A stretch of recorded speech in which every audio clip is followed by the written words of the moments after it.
Warm welcome to Palakkad, the gateway to Kerala, a land where history, culture, and nature blend in harmony. Palakkad has always been of great strategic importance. The Palakkad Fort, built by Hyder Ali in 1766, stands tall as a symbol of its past. Over centuries, the region has witnessed the rule of the Samoans, Mysore Sultans, and later the British. Palakkad is blessed with lush paddy fields, rolling hills, and tranquil rivers. The Malappuzha Dam and gardens, often called the Vrindavan of Kerala, is a major attraction with its rockway, aquarium, and rock garden. The Silent Valley National Park, a treasure trove of biodiversity, is home to the rare lion-tailed macaque. From the serene Nelliyapathy Hills to the traditional Kalpathy Heritage Village and its world-famous Rathotsavam, Palakkad is truly a traveller's delight. Palakkad is also a cultural powerhouse. It has gifted India with some of its greatest musicians. The legendary Chembe Vaidyanatha Bhagavathar, Mridanga Maestro Palghat Mani Iyer, and the soulful Carnatic vocalist M.D. Ramanathan. In the world of cinema and dance, Palakkad has given us talents like Shobhana, the national award-winning actress and classical dancer, and Vidya Balan, one of Bollywood's finest performers. The iconic Travancore sisters, Lalita, Padmini, and Ragini also trace their roots here. The soil of Palakkad has nurtured writers and thinkers of rare brilliance. Kunjan Nambiar, the creator of Ottathulal, filled Kerala's cultural stage with humor and social critique. In modern times, authors like O.V. Vijayan, with his classic legends of Kazak, and Malayatu Ramakrishnan, author of Yakshi, carried Palakkad's literary flame to new heights. Palakkad has also played a key role in India's political and social progress. Leaders like A.K. Gopalan or AKG inspired generations with their struggle for freedom and social justice. The district has contributed many reformers, activists, and administrators who shaped Kerala's identity. From its historic fort to its green fields, from the melodies of Chembai to the words of Vijayan, from the Rathotsavam of Kalpathy to the modern achievements of its people, Palakkad is more than a district. It is a living tradition of excellence. Now, the cultural city is honoured to host the 3rd All India Women Convention of Federal Bank Employees Union. We are pleased to welcome you all to Palakkad.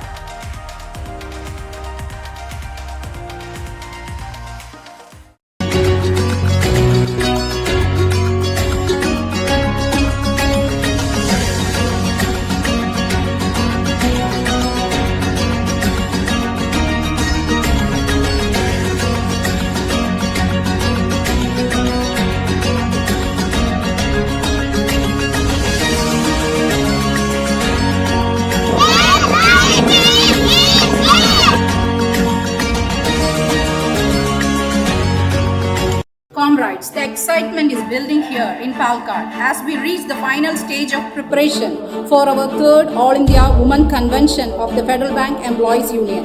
From the banners to the seating, from the cultural programs to the arrangements for your stay, every detail is being carefully readied with love and solidarity. On behalf of the reception committee, I extend a warm and heartfelt welcome to all our women comrades traveling from across the country. This convention is not just an event, it is a celebration of unity, strength, and the collective voice of working women. Palakkad is ready, our team is ready, and we cannot wait to greet you with open arms. Together, let us make this convention a memorable milestone in our journey of empowerment. See you soon, comrades.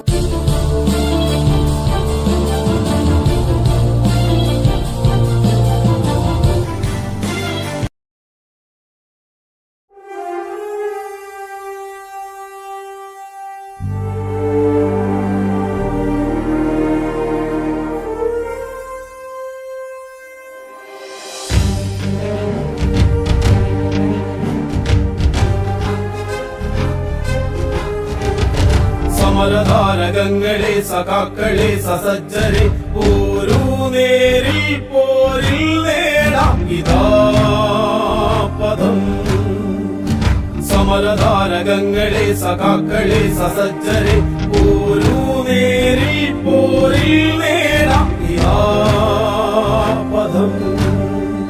വയൽ പരപ്പിൽ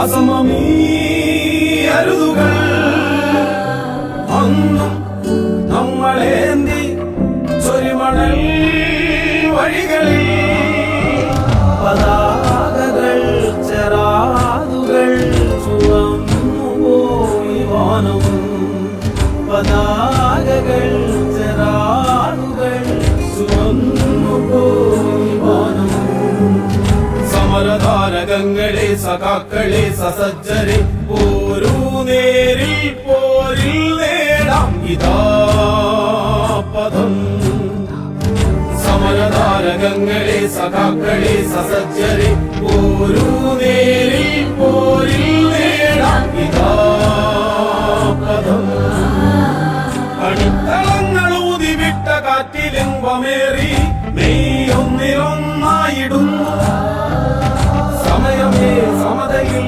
പുലരുമീതരാ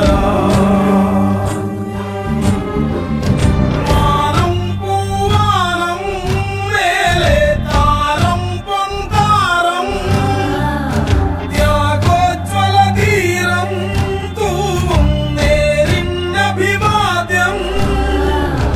മാനം പൂവാനം മേലെ താരം പൊൻതാരം ത്യാഗോജ്വല ധീരം തൂവും നേരിന്നഭിവാദ്യം മാനം പൂവാനം.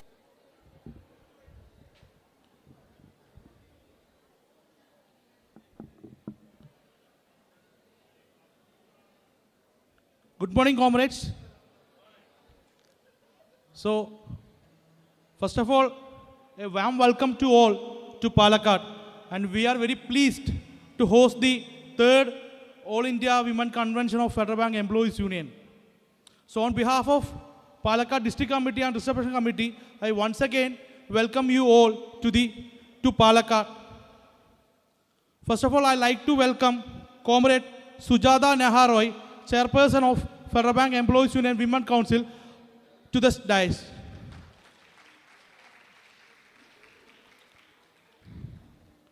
Secondly, I like to welcome Comrade Sonia George, who is the National Vice President and State General Secretary. She is on her way. So on behalf of Reception Committee, I welcome Comrade Sonia George. I like to welcome Comrade B. Ramprakash, Joint Secretary of AABA and General Secretary of AKBF, to the dais.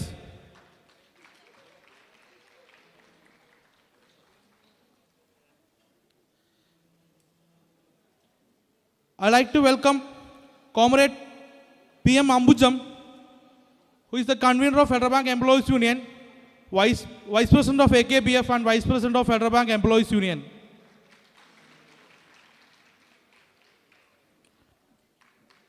Next, I like to welcome Comrade Vishal Thakur, President of Federal Bank Employees Union, to the dais.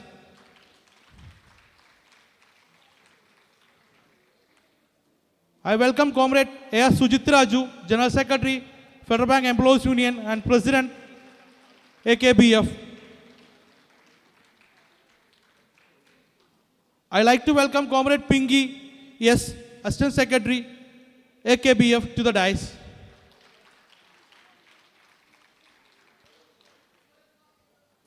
I like to welcome Comrade Sabina H., Assistant Secretary, AKBF, to the dais. I like to welcome Comrade Srividya P.V., Vice President, Federal Bank Employees Union, to the dais.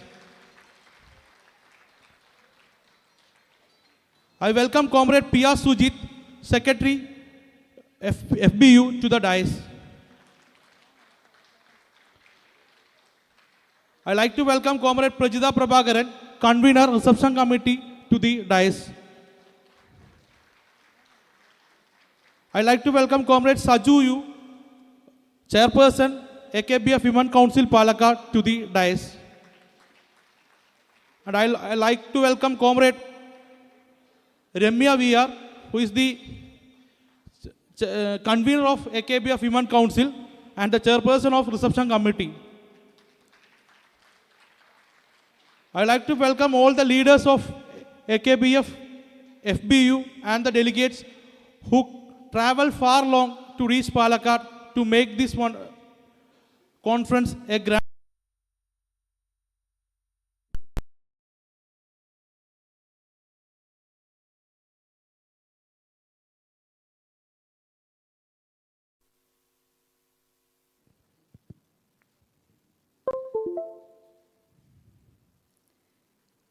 Good morning, comrades.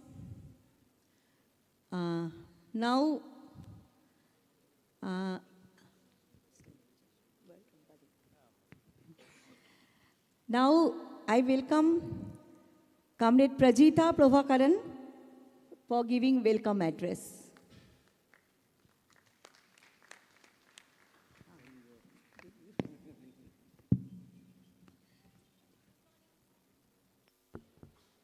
Good morning to one and all.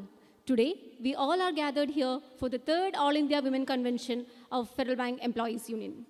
It is not merely a gathering, it is a platform to reflect, to discuss, and to shape the future of Federal Bank Employees Union. I hope the deliberations here will open new avenues of thoughts, inspire stronger representation, and continued progress. It is my distinct honor to welcome you all to the convention on behalf of the reception committee. First and foremost, I would like to welcome Comrade Sujata Naharoy, Chairperson of Federal Bank Employees Union Women Council. Welcome, Comrade Sujata Naharoy.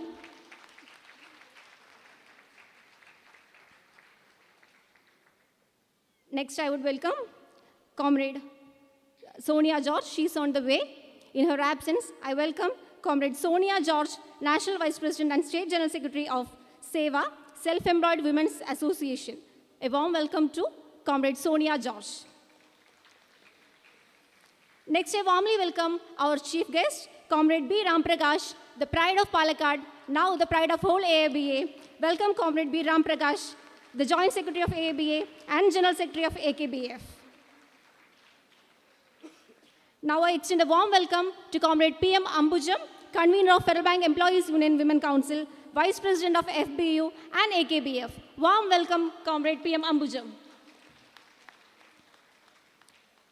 Now I would like to extend a special welcome to Comrade A.R. Sujit Raju, General Secretary of Federal Bank Employees Union. Hearty welcome, Comrade A.R. Sujit Raju.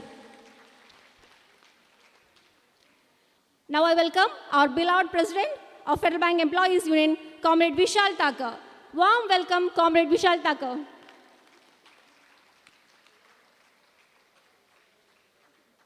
I warmly welcome the Assistant Secretary of AKBF, Comrade Pinky. Welcome, Comrade Pinky.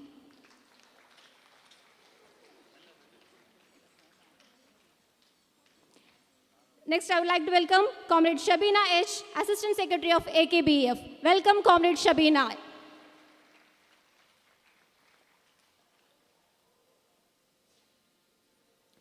With immense pleasure, I welcome our beloved comrade Sri Vidya PV, Vice President of Federal Bank Employees Union. Welcome, comrade.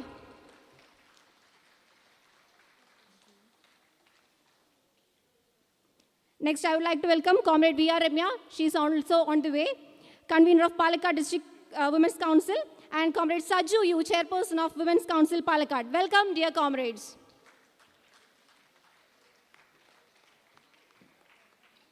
Next, I warmly welcome Comrade Vimal K.S., General Secretary of the Reception Committee and District Secretary of AKBF. Welcome, Comrade Vimal K.S.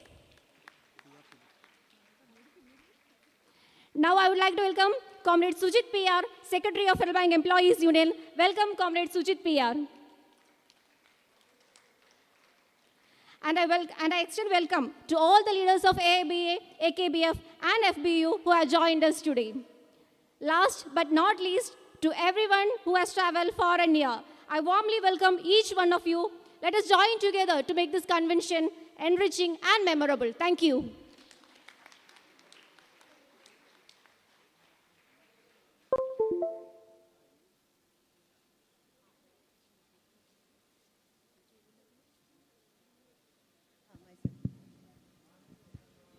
Now, Comrade Sujata Naharoy will address presidential address.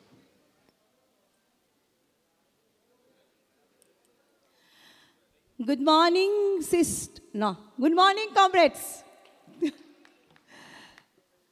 I am very happy. First of all, our President, Comrade Bishal, B.R. Ramprakash, Bhumiputra of Palakkad. I am very happy to listen. Sujit, Comrade Pinky, Comrade Satina, Ambujam, Comrade Srividya, P.R. Sujit, and last of all, or first of all, my beloved Comrade Bimal. If I have not mentioned his name, it will be a crime offense to me. So, after a long time, after 2017, I think the comrades are assembled here. Most of the comrades are very new. They didn't join on that time also. First of all, I welcome all of you, all of my brothers and sisters here. Comrades, you know very well that we are working in such an organization in Federal Bank. We are proud that we are the comrades of the Federal Bank Employees Union. Our organization, you know very well, from the morning onwards till returning home, we have to fight for everything. Maybe it a glass of water, maybe number of computers, number of sections, and everything. What I want to say you comrades, I know we, the lady comrades, are having so many barriers to overcome. It's not an easy task. We have to maintain our family, we have to maintain our children, and after all, we have to maintain our office work. Above all, we are the cadres, we are the soldiers of the Federal Bank Employees Union. One thing I want to convey in this convention is not a festival. Convention is a gathering. Convention is a platform of taking oath. Convention is a learning platform. What I want to tell you, if whoever we are, I know some people, everybody are traveled a few more and more miles away from this place. But the knowledge, what we will gather from here, that knowledge you should spread among your other comrades. When you will return your home, when you will return your native place, you should convey the fragrance of the conference. That will be the success. Last, some 8 years ago, we gathered in the second Women Convention in Trichur. After that, we are all attending this conference. And I am very happy. Now I am presiding in this conference. When we joined in the bank, some 35 years, 40 years back, that the scenario was totally changed. I am very proudly says that I was started my trade union journey with Comrade Tarkeshwar Chakraborty. You heard the name. You heard he is the forefather like this Parwana, Prabhatkar and other that. Now, we are the comrade, we are the person. We have to carry that legacy. We have to strengthen our organization. We have to hold our flag in the upstairs. Then only we can survive. Don't think, women cannot do this thing, women cannot perform. This is not fair. We, the women, if we can organize our family properly, if we can maintain our office properly, why not we can do our organizational work properly? Comrades, I am requesting all the women comrades, I know you are the leaders and you can raise our flag, you can raise FBU name, and that shining will come through you comrades only. Now, I am requesting comrades, this is a rare opportunity, rare of the rarest opportunity to attend this type of convention. We don't know when we will come and when we will gathering. This gathering, so please use this opportunity, and we have to take the oath in this convention. हम लोग आगे जाएंगे, हम लोग कंधा से कंधा मिलेंगे, हम लोगों का जो मेल कॉमरेड्स है उनके साथ एक ही साथ हम लोग हमारा जो कर्तव्य निभाएंगे. Comrades, again I want to tell you, the convention is not a festival. Convention is the oath-taking platform. Convention is the learning platform. And convention is the platform. Convention is that place from where thousands of comrades we can create who will rule the Federal Bank Employees Union near future. So, in आवाज उठा के और एक बार बोलो, निकलो! FBU! Long live! Thank you, comrades. Now I request Comrade B. Ram Prakash, our chief guest, to address our Women Convention.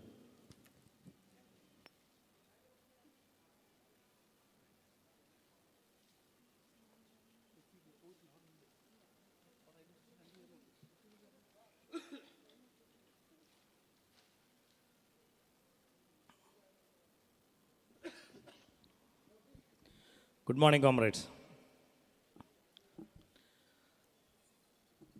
President of today's meeting, Comrade Sujata Nagarai, Chairperson of the All India Women's Council of Federal Bank Employees Union,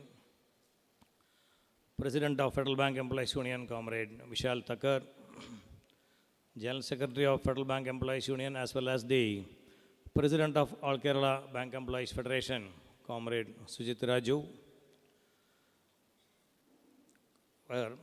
convener of the Federal Bank Employees Union Women's Council, as well as the Vice President of Federal Bank Employees Union and leader of All India Bank Employees Association, Comrade P.M. Ambujam, Assistant Secretaries of All Kerala Bank Employees Federation, Comrade Pinky, Comrade Shabina, the women leaders of All Kerala Bank Employees Federation, Palakkad District Committee, Comrade Ramya, Comrade Saju, Comrade Prajita, Vice President of Federal Bank Employees Union, Comrade P.V. Srividya, the General Convener of this convention, the recently elected District Secretary of All Kerala Bank Employees Federation, Palakkad District Committee, Comrade Vimal, Secretary of Federal Bank Employees Union, Comrade P.R. Sujit, leaders of Federal Bank Employees Union, former General Secretaries of Federal Bank Employees Union, Comrade P.P. Varghese, Comrade Matthew George, leader of the working class movement, as well as the former Vice President of AKBF, Comrade S. Ramakrishnan, leaders of AKBF Palakkad District Committee, and my dear comrades of Federal Bank Employees Union, who have traveled from all parts of this country to this place, Palakkad, for attending this Women's Convention. At the outset, I take this opportunity and I convey the choicest revolutionary greetings of All India Bank Employees Association and All Kerala Bank Employees Federation to the 210 women comrades who have assembled here. Greetings to you all, comrades.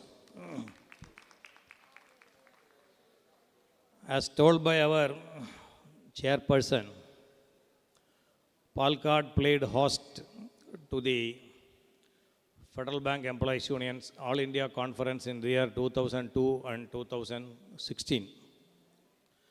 Again, the comrades of Palakkad are the comrades of Kerala under the banner of All India Bank Employees Association.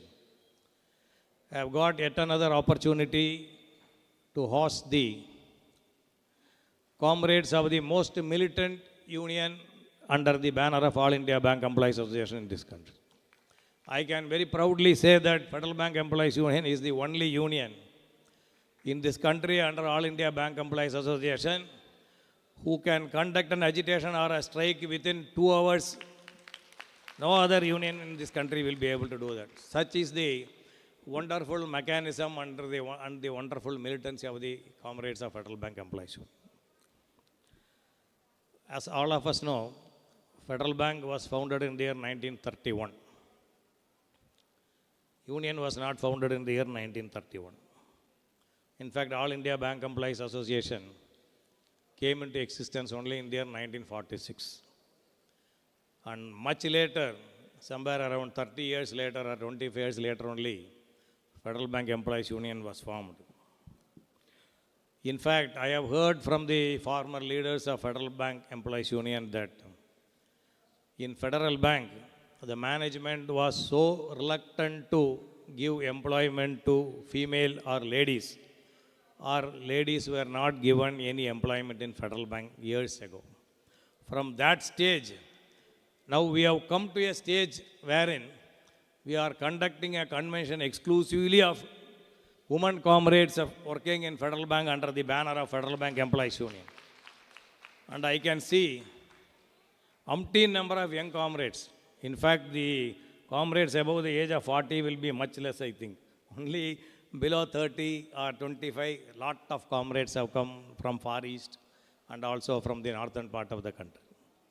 So, comrades, that is the transformation that has happened in the gap of nearly 75-80 years in the history of All India Bank Employees Association. So, this is not achieved on a single day. Federal Bank is a private bank. All of us know Federal Bank is a private bank. Federal Bank Employees Union, as I said, is one of the militant unions, and on a day-to-day basis, the Federal Bank Employees Union is fighting against the management to secure the benefits or the legitimate service conditions for the employees. In India, all banks were under the private control only. In the year 1969, pursuant to the decisions taken by All India Bank Employees Association in the 13th conference held at Trivandrum in the year 1964, AIBA took a momentous decision that banks in India should be nationalized, as also that bank employees in this country should have a secured way of living, and we should have a set of service conditions through bilateral negotiations. So AIBA put forth two important demands in the 13th conference in the year 1964. One demand was to nationalize the banks. The other one was, we don't want no more tribunals, we want bipartite. These was the two demands. In the year 1966, on 19th of October, All India Bank Employees Association signed the first bipartite settlement. Now we are on to the 13th bipartite settlement in the year November 2027. We will be moving again to the 13th bipartite settlement. 14 banks were nationalized in the year 1969. On 19th July 1969, 14 banks were nationalized. Then again in the year 1980, 6 more banks were nationalized. So under the government control, including State Bank of India and its subsidiaries, by the year 1980, 28 banks were under the government control. After 1991, when the country started pursuing the reforms in the name of liberalization, privatization, globalization, things started turning, and privatization was given more impetus. And the successive governments are even now trying to impose privatization. So in that scenario, the 28 banks under the government control started vanishing because of the merger of banks or under the name of the consolidation. And now we are having only 12 banks under the control of government. Only 12 banks are public sector banks. The remaining banks have been either merged or amalgamated, and the number is reduced. At the time of nationalization there, 1969, the country had around 72 banks, all private banks. After the nationalization, now including Federal Bank, we are having only around 12 banks in the old generation private banks. All other banks have been either taken over by public sector banks or merged with even old generation private banks or taken over by the new generation private banks. So the number of banks in this country is getting a reduction, especially those of the old generation private banks and also under the control of the government. Whereas, if you see, under the direct control of the private entrepreneurs or the private sector, banks are mushrooming. There are small finance banks formed in the year 10 years back. Exclusively for the MSME category, small finance banks were formed. All those banks are now under private only. There is no government-owned small finance bank.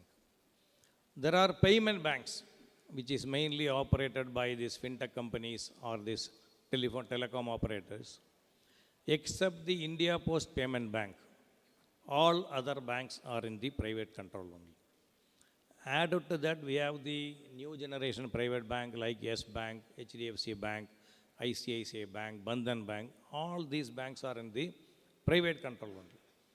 Now what the government is saying is, they want to reduce the number of public sector banks. That is what we are hearing in the media, as also from the FM, from the Secretary DFS, from Niti Aayog, all these institutions or individuals, they are now openly telling that the number of banks should be reduced. And by 2047, in the name of Viksit Bharat, at least 2 banks in India should figure in the top 20 global banks. That is the aim by 2047. At least 2 banks in India should be in the top 20 global banks. So in that direction, the government is now slowly telling that from these 12 banks, they may reduce the banks to 4. So they are now clamoring for merging the banks, whereas there are 5 public sector banks where the governmental shareholding is around 85-86%, like the UCO Bank, Indian Overseas Bank, Bank of Maharashtra, Punjab and Sindh Bank. All those banks are Central Bank of India. All these 5 banks, the governmental shareholding is more than 85-86%. So the government wants to dilute that shareholding to 51% or 60%. Or the government may also wish to privatize those banks. So the aim of the government is to reduce the government banks to a minuscule number, to 3 or 4. This is one imminent danger that we face in the days to come. Added to that, there is one thing known as the foreign direct investment, FDI. In India, in the private sector banks, the FDI, there is a limit. The threshold limit is 74% is the FDI that is allowed in the private sector banks. In the public sector banks, the maximum ceiling of foreign direct investment is 20%.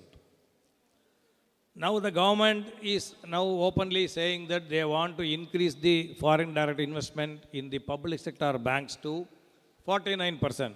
That is another danger that is ahead of us. And if you see the inflow of the foreign direct investment in the private banks in the recent past, in the past 1 or 2 months, it is quite alarming. There is an old generation bank known as Ratnagar Bank. The new name is RBL Bank. 60% shares of the RBL Bank is now acquired by one Dubai-based company known as National Bank of Emirates, Dubai. There is another new generation bank known as Yes Bank. That bank was in a fiasco some 2-3 years or 4 years back. The bank faced a heavy run. The bank was about to collapse. It was only State Bank of India, the public sector bank, and some other public sector banks that came to the rescue of Yes Bank by infusing lot of money to that bank, and the bank was rescued. Now 25% shares of the Yes Bank or the capital is now acquired by a Japanese bank known as the Sumitomo Mitsubishi Banking Corporation. Our own bank, Federal Bank, in the recent past, in the past 1 month, there is a company named Blackstone, a US-based investment company, which has acquired 9.99% stake in Federal Bank. These are the recent developments.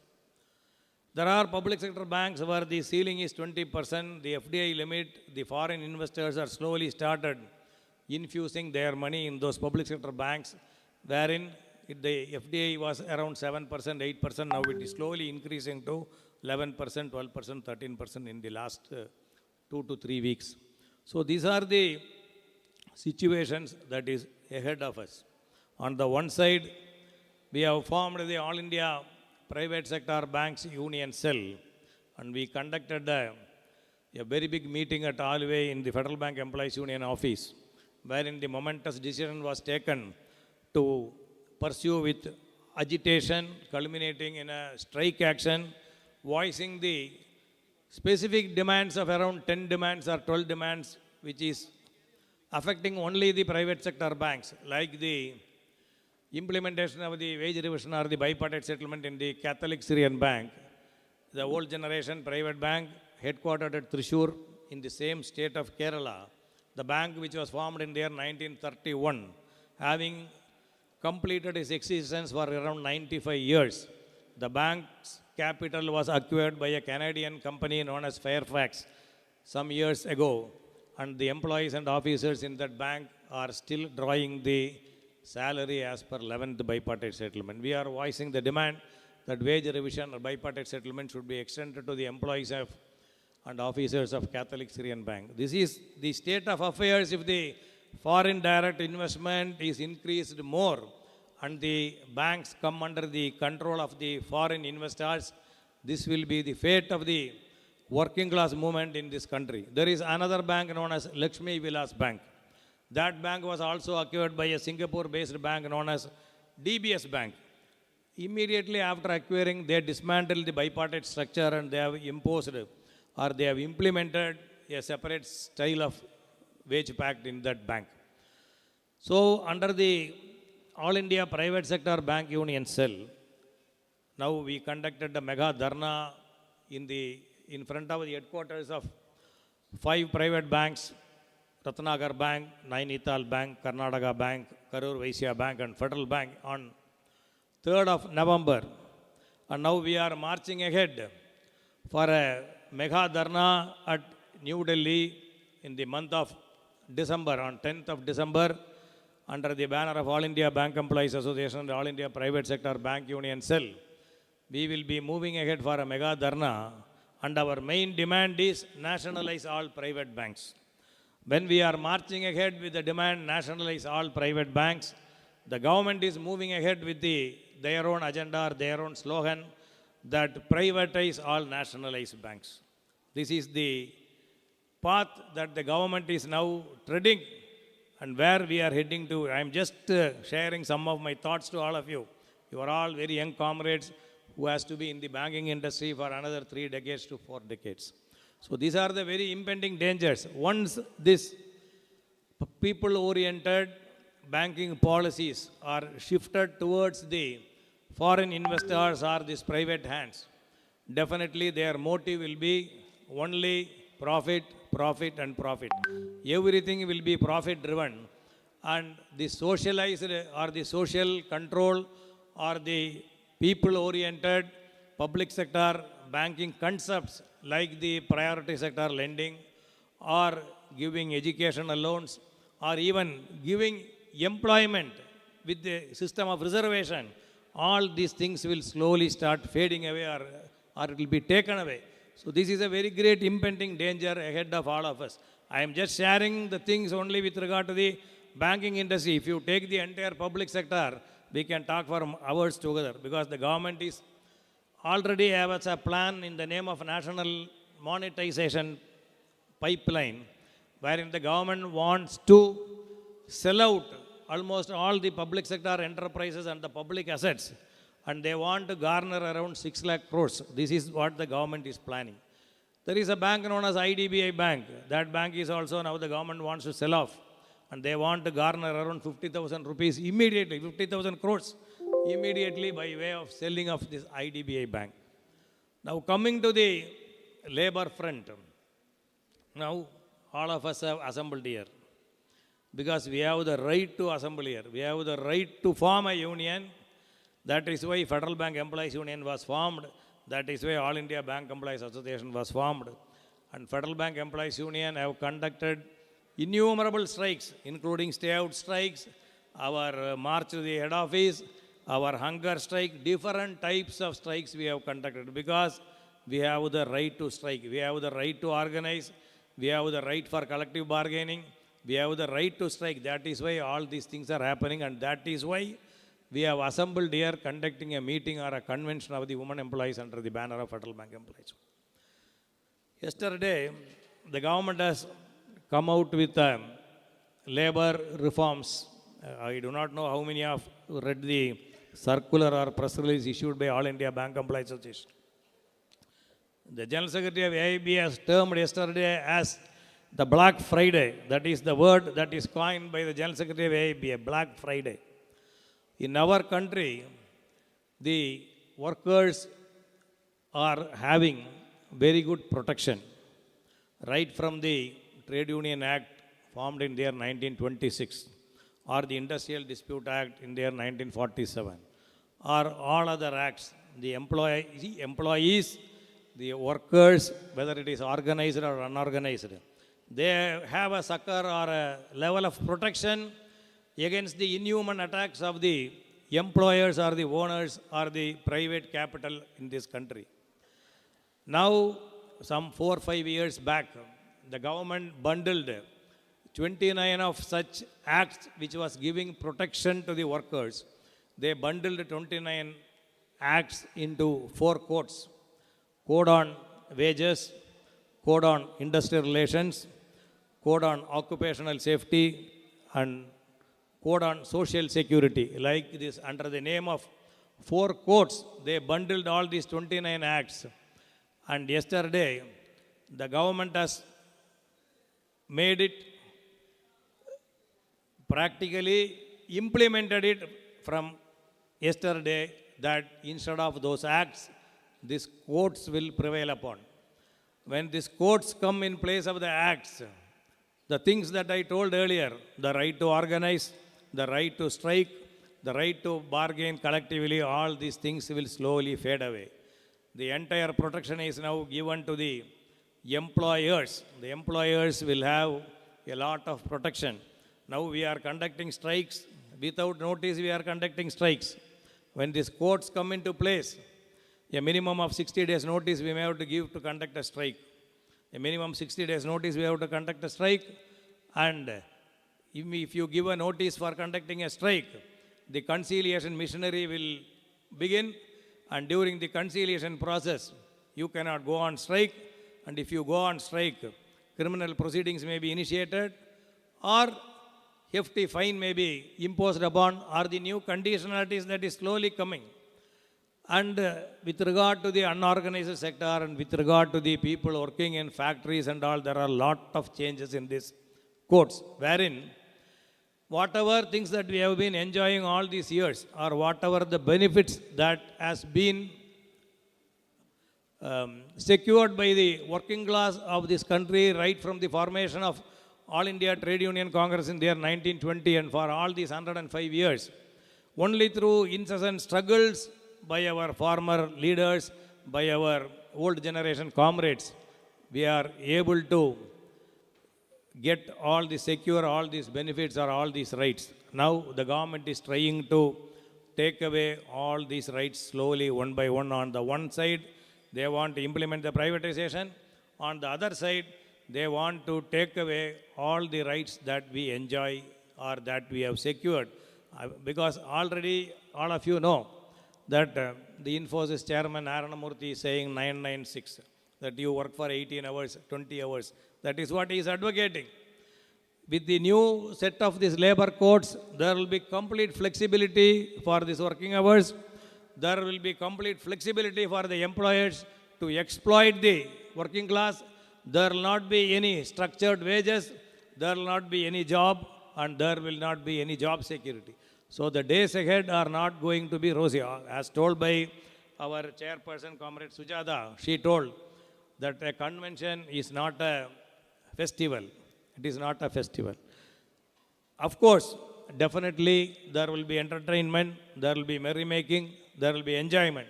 But the content of this convention or a content of a conference of a trade union is to give more education to its members, to give more awareness to its members, to fight against the exploitation of this capitalist class and the management. For that only this convention is convened.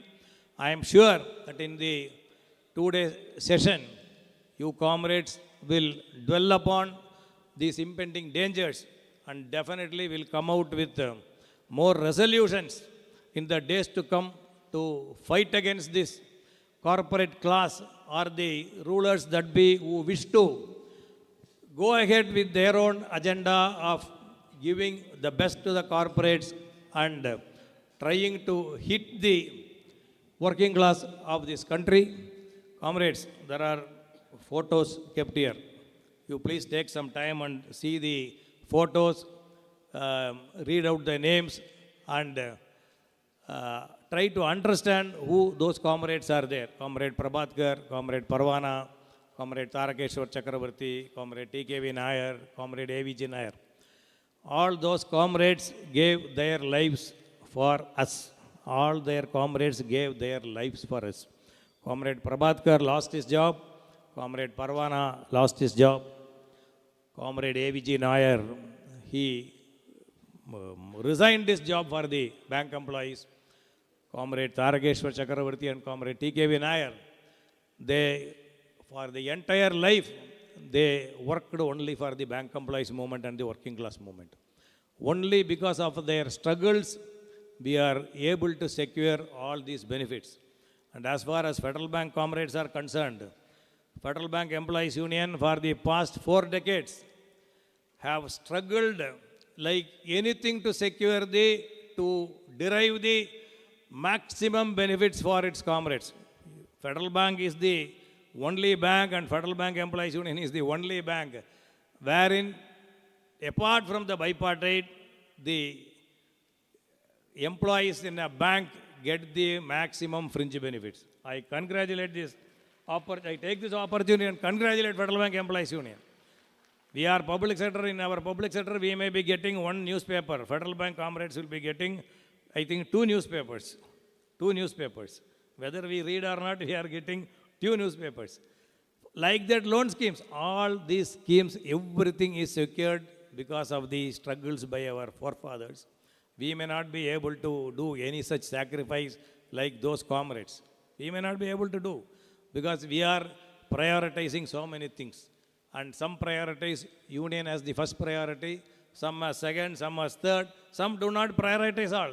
I am not saying that all of us should prioritize union as the first priority, but whenever there is a call by the organization, kindly devote your time, at least during the time for the organization, so that we will be able to overcome all these impending dangers that are ahead of us, that is foisted on us by the successive governments. I am sure the young women comrades of Federal Bank Employees Union who are attending here will take this message to all other comrades in this part of country and take Federal Bank Employees Union and All India Bank Employees Association to greater heights. With this, I thank you, I greet you, I salute you, comrades. Thank you.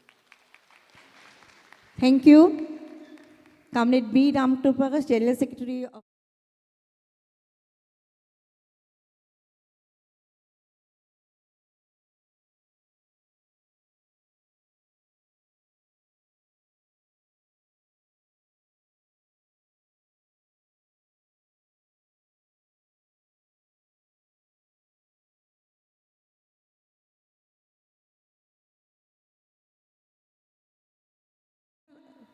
not to our General Secretary.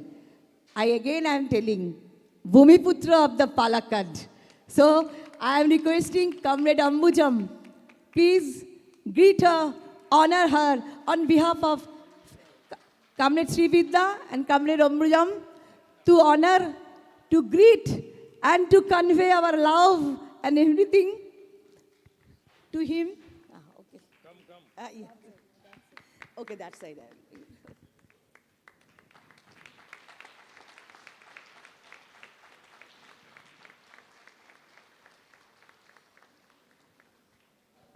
Again, on behalf of Federal Bank Employees Union, behalf of all women and male comrades, again I greet our comrade B. Ramprakash. Next, General Secretary, sorry, that our convener, actually, this is our traditions, always secretary's report. So, forgive me. Convener, Comrade Ambujam, will place the reports of the last 7 years, almost 7 to 8 years. She is presenting the report before you.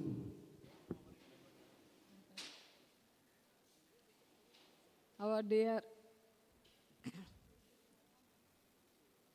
Sujata Naharoy, Chairperson of Women's Council, our General Secretary Sujit Raju, AKBF General Secretary and Canada Bank Employees Union General Secretary Comrade B. Ram Prakash, our President Comrade Vishal Thakkar, AKBF Assistant Secretary Comrade Pinky, Comrade Shabina, our Vice President Comrade Srividya, and our senior leaders, Comrade S. Ramakrishnan, Comrade Matthew George, Comrade P.P. Varghese, and all my dear comrades. This is a very happy moment that we are gathering here. Last conference, that was in 2017 in Trichure, August 12th. And that was attended by around 400 comrades, women comrades. And I think that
Seva. Thank you. Okay, thank you.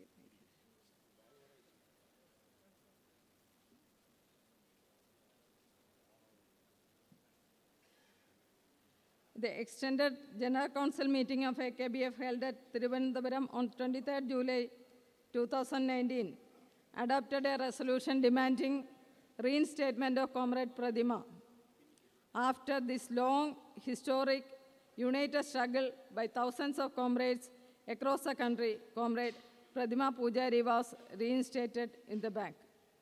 Her reinstatement stands as a proud symbol of the strength of our unity, the power of collective struggle, and the uncompromising spirit of our comrades. Now, after Comrade Pradima was elected as an executive member of our union on the 28th All India Conference held at Kozhikode on 24th and 25th February. And coming to our participation in the All India meetings. Participation of our members in the 8th All India Women Convention of AABA at Hyderabad in 2018. 25 lady comrades from our union participated in the 8th All India Women Convention of AABA held at Hyderabad from 24 to 26 November 2018 through their respective state federation. Their list is also given in this book. And in this conference, Comrade P.M. Ambujam, who is the convener of AKBF Women's Council and Central Committee member of AABA, was one of the members of Presidium and controlled the proceedings of the convention.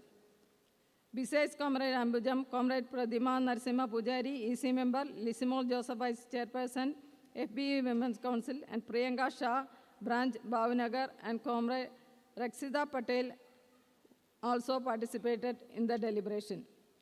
ABS 9th Women Employees Convention concludes with strong resolutions and national council formation. The 9th National Women Employees Convention ABA held on 8th and 9th February at Ahmedabad. In that convention, 31 lady comrades from our union participated from all states.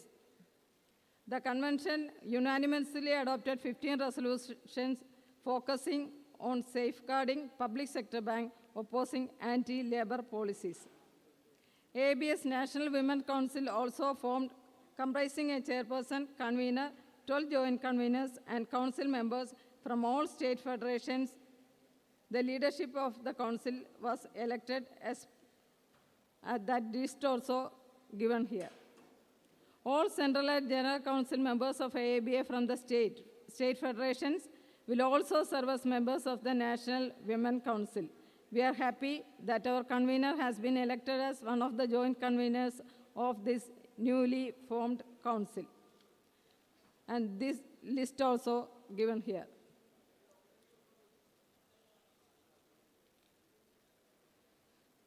Protest before Kolkata Zonal Office. Massive protest demonstration was organized by our Kolkata Regional Committee on 6/2/2023 before Kolkata Regional Office of the bank against violation of dignity of lady officers in R&R, that is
Sonia George. And she is taking the pain through his hectic, busy schedule to join with us. Give a big applause for her. Comrades. Yes, thank you.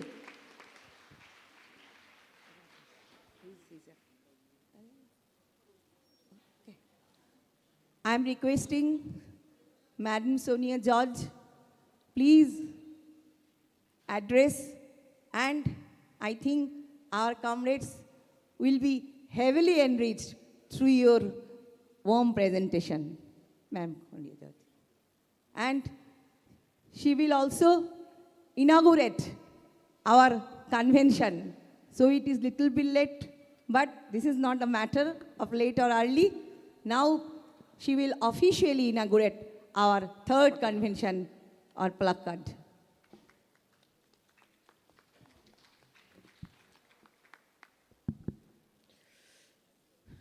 First of all, sincere apologies that I'm late, half an hour late. The train was late unnecessarily, so I had to be late. So my apologies. And I'm so happy to be part of this All India Conference of Women Employees of Federal Bank in this country, and very happy to see so many youngsters in this platform, and also happy to be part of this giving the inaugural speech. Respected President Sujata Nahar Roy ma'am, Chief Guest Ram Prakash sir, Convener Ambujam ma'am, Sujit Raju, Vishal Thakur, Pinky, Shabina, Srividya, Prajida, Vimal, and all distinguished delegates of this conference. First of all, greetings. Greetings from a mass movement of women workers, which is representing the informal economy of this country, representing 3.5 million, 35 lakhs women workers. And I'm proud to be part of that movement for the last 25 years, working with women in the informal economy, women workers in the informal economy. And many of you know SEWA. SEWA is Self-Employed Women's Association. It is one of the central trade unions of this country, the 7th largest union in the country, representing only women workers in the informal economy. And even though I'm happy, I'm so sad, or I'm so shattered to be part of this conference today, because as all of us know, yesterday, the 4 draconian labor codes was passed by, it's not passed, it starts implementing from yesterday onwards. And we all have seen in the newspapers and in social medias and wherever the government of India has notified these 4 labor codes yesterday officially, finally, after so much of resistance from the trade union movement of the country, without any tripartite consultations, without any proper discussions with any of the stakeholders who are part of this, or who are going to be affected by this draconian labor codes. We don't know how it is going to impact the labor movement in the country, the workers in the country, both organized and unorganized sector workers of this country. It's not an easy walkover for the government, of course. The trade union movements, the central trade union movements, with the Samyukta Kisan Morcha, they have jointly announced a nationwide strike on November 26th to protest against this passing, this implementation, notification of the government.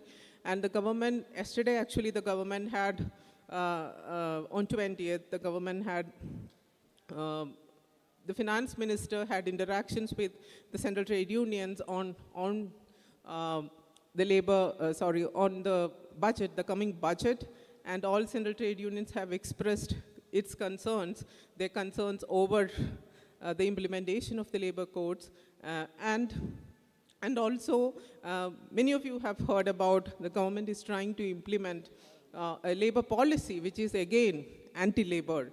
completely anti-labor in this country. And there was a discussion again, a tripartite discussion after continuous pressure on the government on 13th November to discuss with different stakeholders, different social partners on labor policy, and we have been discussing it for the last 1 month, means it has come out by October second week, and it was in the public domain for few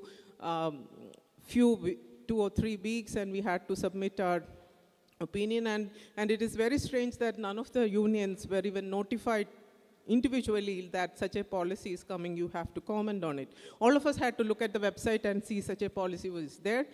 Let us comment on it, let us look at it. So this is what is happening for last many years, especially after the India government coming into power and establishing, asserting their power, their strength, and you know what provoked them, or what made them so confident in the sense of the Bihar victory they had in terms of implementing this like just at a second. That is what had happened.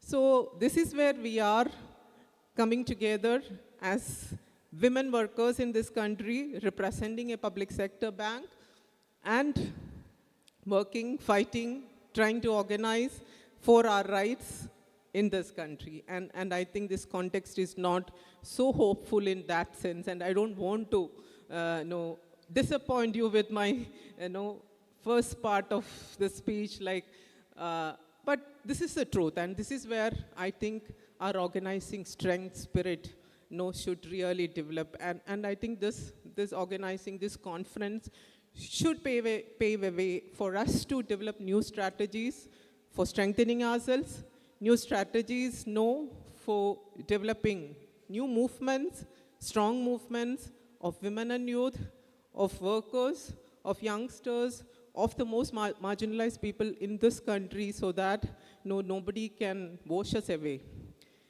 Nobody can play with us so easily. So I was reading while I was coming in the train so many comments, and even many of our colleagues, many of our journalist colleagues, all were exchanging comments on what is happening, what do we do? And some people were saying, what should they do? Why should we worry?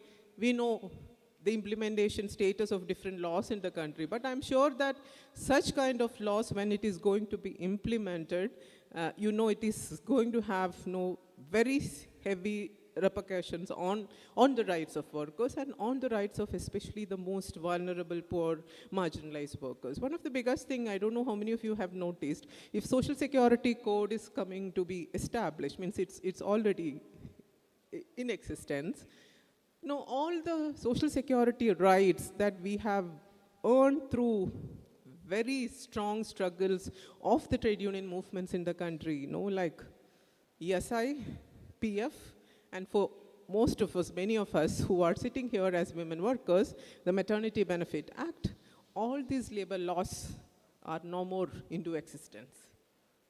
None of these laws will be into existence. And we will have a scheme instead of Maternity Benefit Act is becoming Maternity Benefit Scheme. ESI Act is becoming ESI Scheme. EPF Act is becoming EPF Scheme. So this is something that maybe that can relate to us very easily, and that is what I would like to mention about this. This is going to happen very soon in our daily lives, in our work lives, in our community lives, in our movements as workers. It is going to affect very badly. So I think it's important for us to think about our rights as workers, and also especially women workers in this country. As I have said, I have been working as part of a women's movement over 25 years now. From my very young age, I have started working in this organization. It was a very challenging experience to me when I started working in this organization. Soon after my studies, after working with the student movement, entering into a women's movement, and maybe when I entered into that women's movement, I thought it has no political affiliation. And what I understood when I was trying to understand the context and why should I join this movement. Of course, maybe many of you know Ela Arbut, who was the founding member of SEWA, and who is the founder of SEWA. She was a strong Gandhian. She was one of the leading person in the Textile Labor Association started by Mahatma Gandhi, and she was an ardent follower of the Gandhian movement during freedom struggle, post-freedom struggle, and was one of the biggest activists in the textile labor movement, which organized the entire textile workers in northwest region of the country.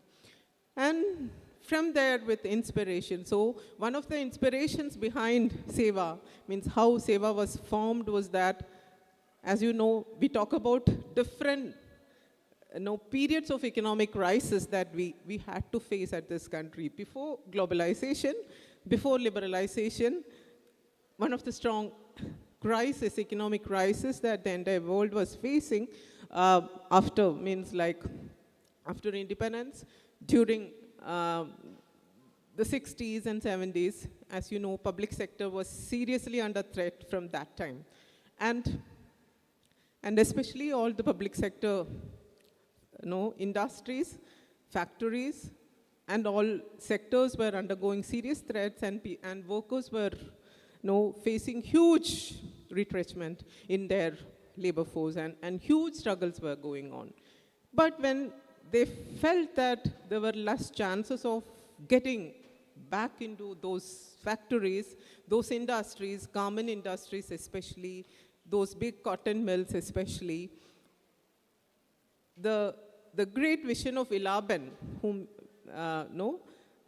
we call her very affectionately Ben, she started thinking about, how could we find alternate employment for these women workers who have lost their jobs, or those women workers whose husbands have lost their jobs, means what are the opportunities? So this movement has started with the spirit of creating or sustaining women workers in the country in order to have sustainable livelihood, sustainable rights, and also have a self-determination as a women worker, as a woman in this country. So that is how this movement was formed, and that is why when I started my journey with this movement, I was feeling, apart from the political affiliation, the philosophy, and also the strong strength in women workers' rights, focus on women workers' rights, and how do we talk about, with clear perspective, our rights about the women's workers in the country, that made me to be with the movement for the last 25 years, and I'm so proud to be part of that movement.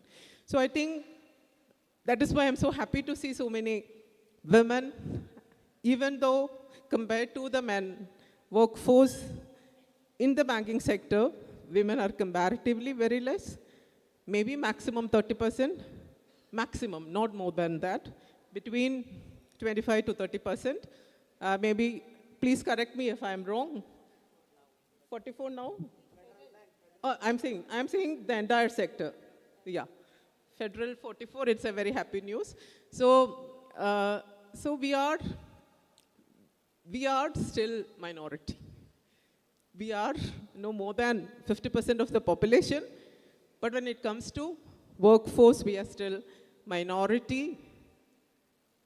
And this question of, always I ask this question, or I have started my journey with this question, why this is not becoming equal or on par with the men workforce of the country? What is happening to the context of the women workforce? I was part of a task force set up by the Ministry of Labor and Employment in the country, which started during the COVID time, to look at the female labor force participation in the country.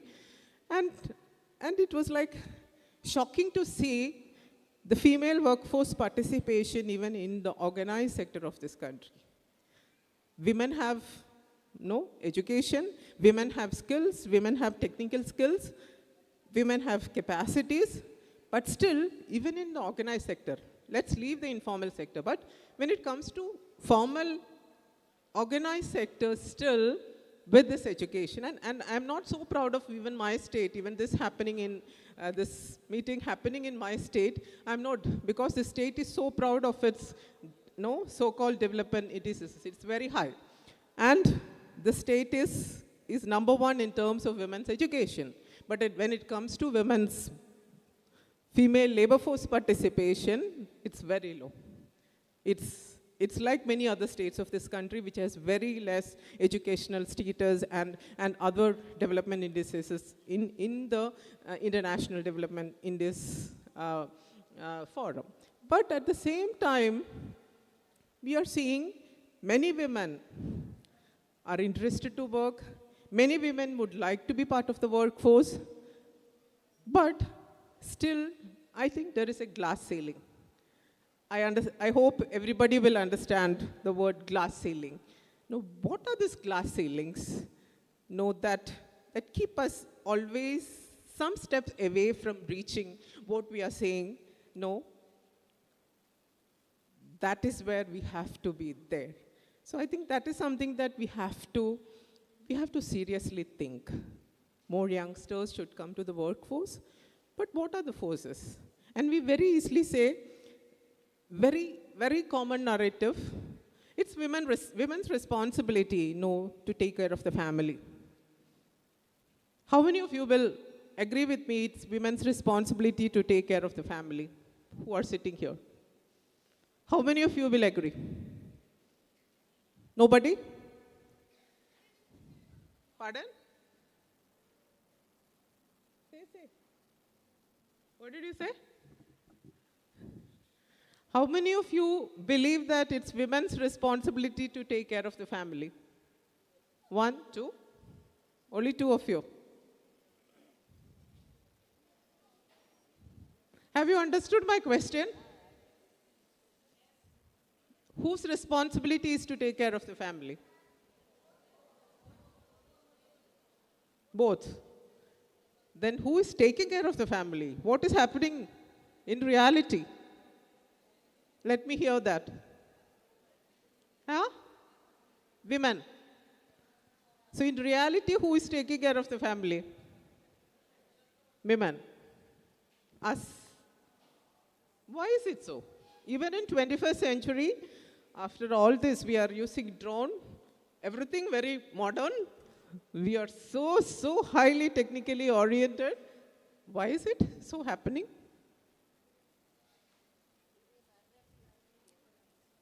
Patriarchy. We very easily have a common enemy, patriarchy. But let's think, what is really the system? Means why is it happening so? And in many states of India, I think it's a speciality of India, now they have started supporting women housewives with freebies. Recently the state of Kerala has announced 1,000 rupees. You have seen in the recent Bihar, before the elections, almost every woman, they have got 10,000 rupees in their bank account.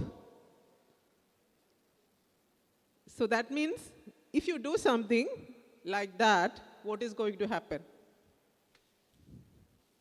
What is going to happen? Women will be very happy. Yeah. I'll be very happy to continue this job as housewives. Government is giving me 1,000 rupees. Some governments are giving me 2,000 rupees.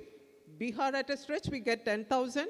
Delhi is giving 3,000 rupees. So many states have this kind of announcements that support. So every time housewifeization is categorized as a very dominant workforce who are not on par with the mainstream workforce. It is housewife. We don't hear the word house husband. But we are very, very, very familiar with the word housewife. Many of our colleagues or many of our family members or many of our relatives, they'll be very happily introduced as housewives. But men who are not working or who are not working outside, how many of them introduce themselves as house husbands? So as Madam pointed out, patriarchy has divided this society into many categories. Housewives, not house husbands, housewives and breadwinners. That is the categorization that patriarchy has divided us. And this division, when the world has changed, when the world has progressed, this is not changed. This is not shifted. Yes, you work, but you have to get up at 3 o'clock, 4 o'clock, 5 o'clock, 6 o'clock. Early morning, you finish all your household responsibilities, housewife responsibilities, then you go to work. That is permitted. So that is how I have been doing a study. I work as I have said, I work with the most informal sector workers of this country. And I have been doing a study amongst the home-based workers, means women who sit at home. And as you know, according to the labor statistics and the reality of this country, more than 40% of the manufacturing happen in this country is happening in workers' homes. They work from home as outsourcing. From large companies, huge supply chains, they work from homes. So I'm still continuing my study on working with two sectors of workers in Kerala especially. That two sectors are umbrella makers and ornamental, this Christmas star makers. And it's very interesting and very surprising, very shocking to see how these workers are treated as spare time workers. Means they are housewives, but you have some spare time. So you please do something in your spare time. But that spare time can extend from 5 hours to 12 hours. That is the spare time. So let's see how it is ironically established. You work your spare time, but your main job is your main duty is household responsibilities. So ultimately, these women end up working 21, 22 hours. Many of them won't sleep. They cannot sleep because there are targets. If the targets are not met, the next day they are not being supplied with the raw materials to be made. So this is how the entire system of community, of work, of man-woman relationship, of patriarchy that works in our system, and we don't realize how it categorizes us as spare time workers, full-time workers, housewives, housewife workers. We don't know how it categorizes us. So, and on the other side, we think about a workforce. Maybe in India they are saying, that is what I wanted to say, when the task force which was started in 22, when we started the work, the labor force participation rate of India was, female labor force participation rate of India was like between 18 to 20%. But when we finished the work, we had a lot of disagreements. We didn't agree to many of the government's approach towards it. Then finally, I didn't go to many of the meetings because by the end of the task force, when they were supposed to bring the report, the female labor force participation was, even in the periodic labor force survey and the entire labor systems of the country, female labor force participation was recorded as 36%. Still, it's a mystery to me how from 18 to 36, between these 2 years, the labor force participation has increased. So manipulating data implies empowerment now. That is one of the strategies that government has been tackling for last few years, to manipulate data with the support of international, international financial agencies like IMF Monetary Fund or World Bank or such institutions and ADB. The government clearly manipulates data to show that we have this many number of people, this many number of women working. That means we have uplifted this many women, or we have made this many women enter into the workforce. But in reality, that is not true. So I think that is where I started. Breaking the glass ceiling is not an easy task for us. When you go to the workplace, when you try to be on par with your male colleagues, when you try to ask for your rights, when you try to ask for your, for example, that is where it started with maternity benefit. Of course, the formal workforce in the country now can enjoy 6 months of maternity benefit. But at the same time, now I'm saying, when it comes, the law becoming a scheme, what is going to happen, we don't know with respect to the rights that we have been earned as formal workforce. But even though we have these rights, what is happening to us in the workplace? This glass ceilings, work pressure. Work pressure is a very common term that we use. How many of you face work pressure? How many of you face, I'm seeing some hands, how many of you face work pressure? Work pressure is something that we have been hearing so much for the last few years. We know the reforms that have been happening post-liberalization, especially in public sectors, especially in public banking sectors.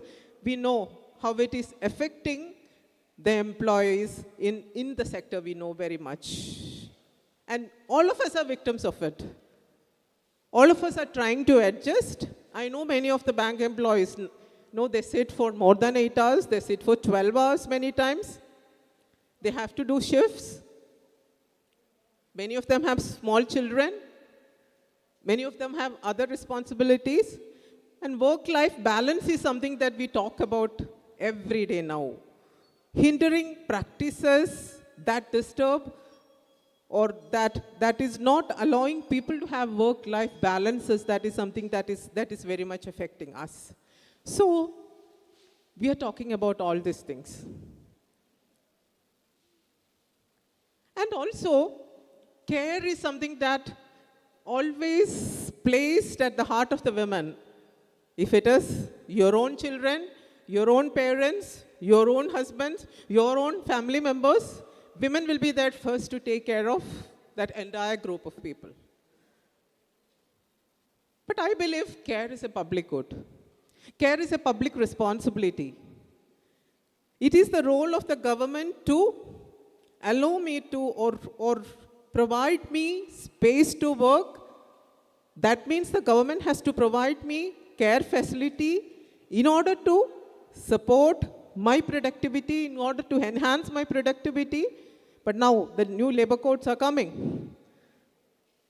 Many of the things that we enjoyed in terms of, like, for example, the threshold of workers below 20, wherever there is an organization, an institution, a workspace, if it is below 20, with electricity, no labor laws are going to be affected on those places. So if you are 15 women workers there and you need support systems for care, for example, you need a crash.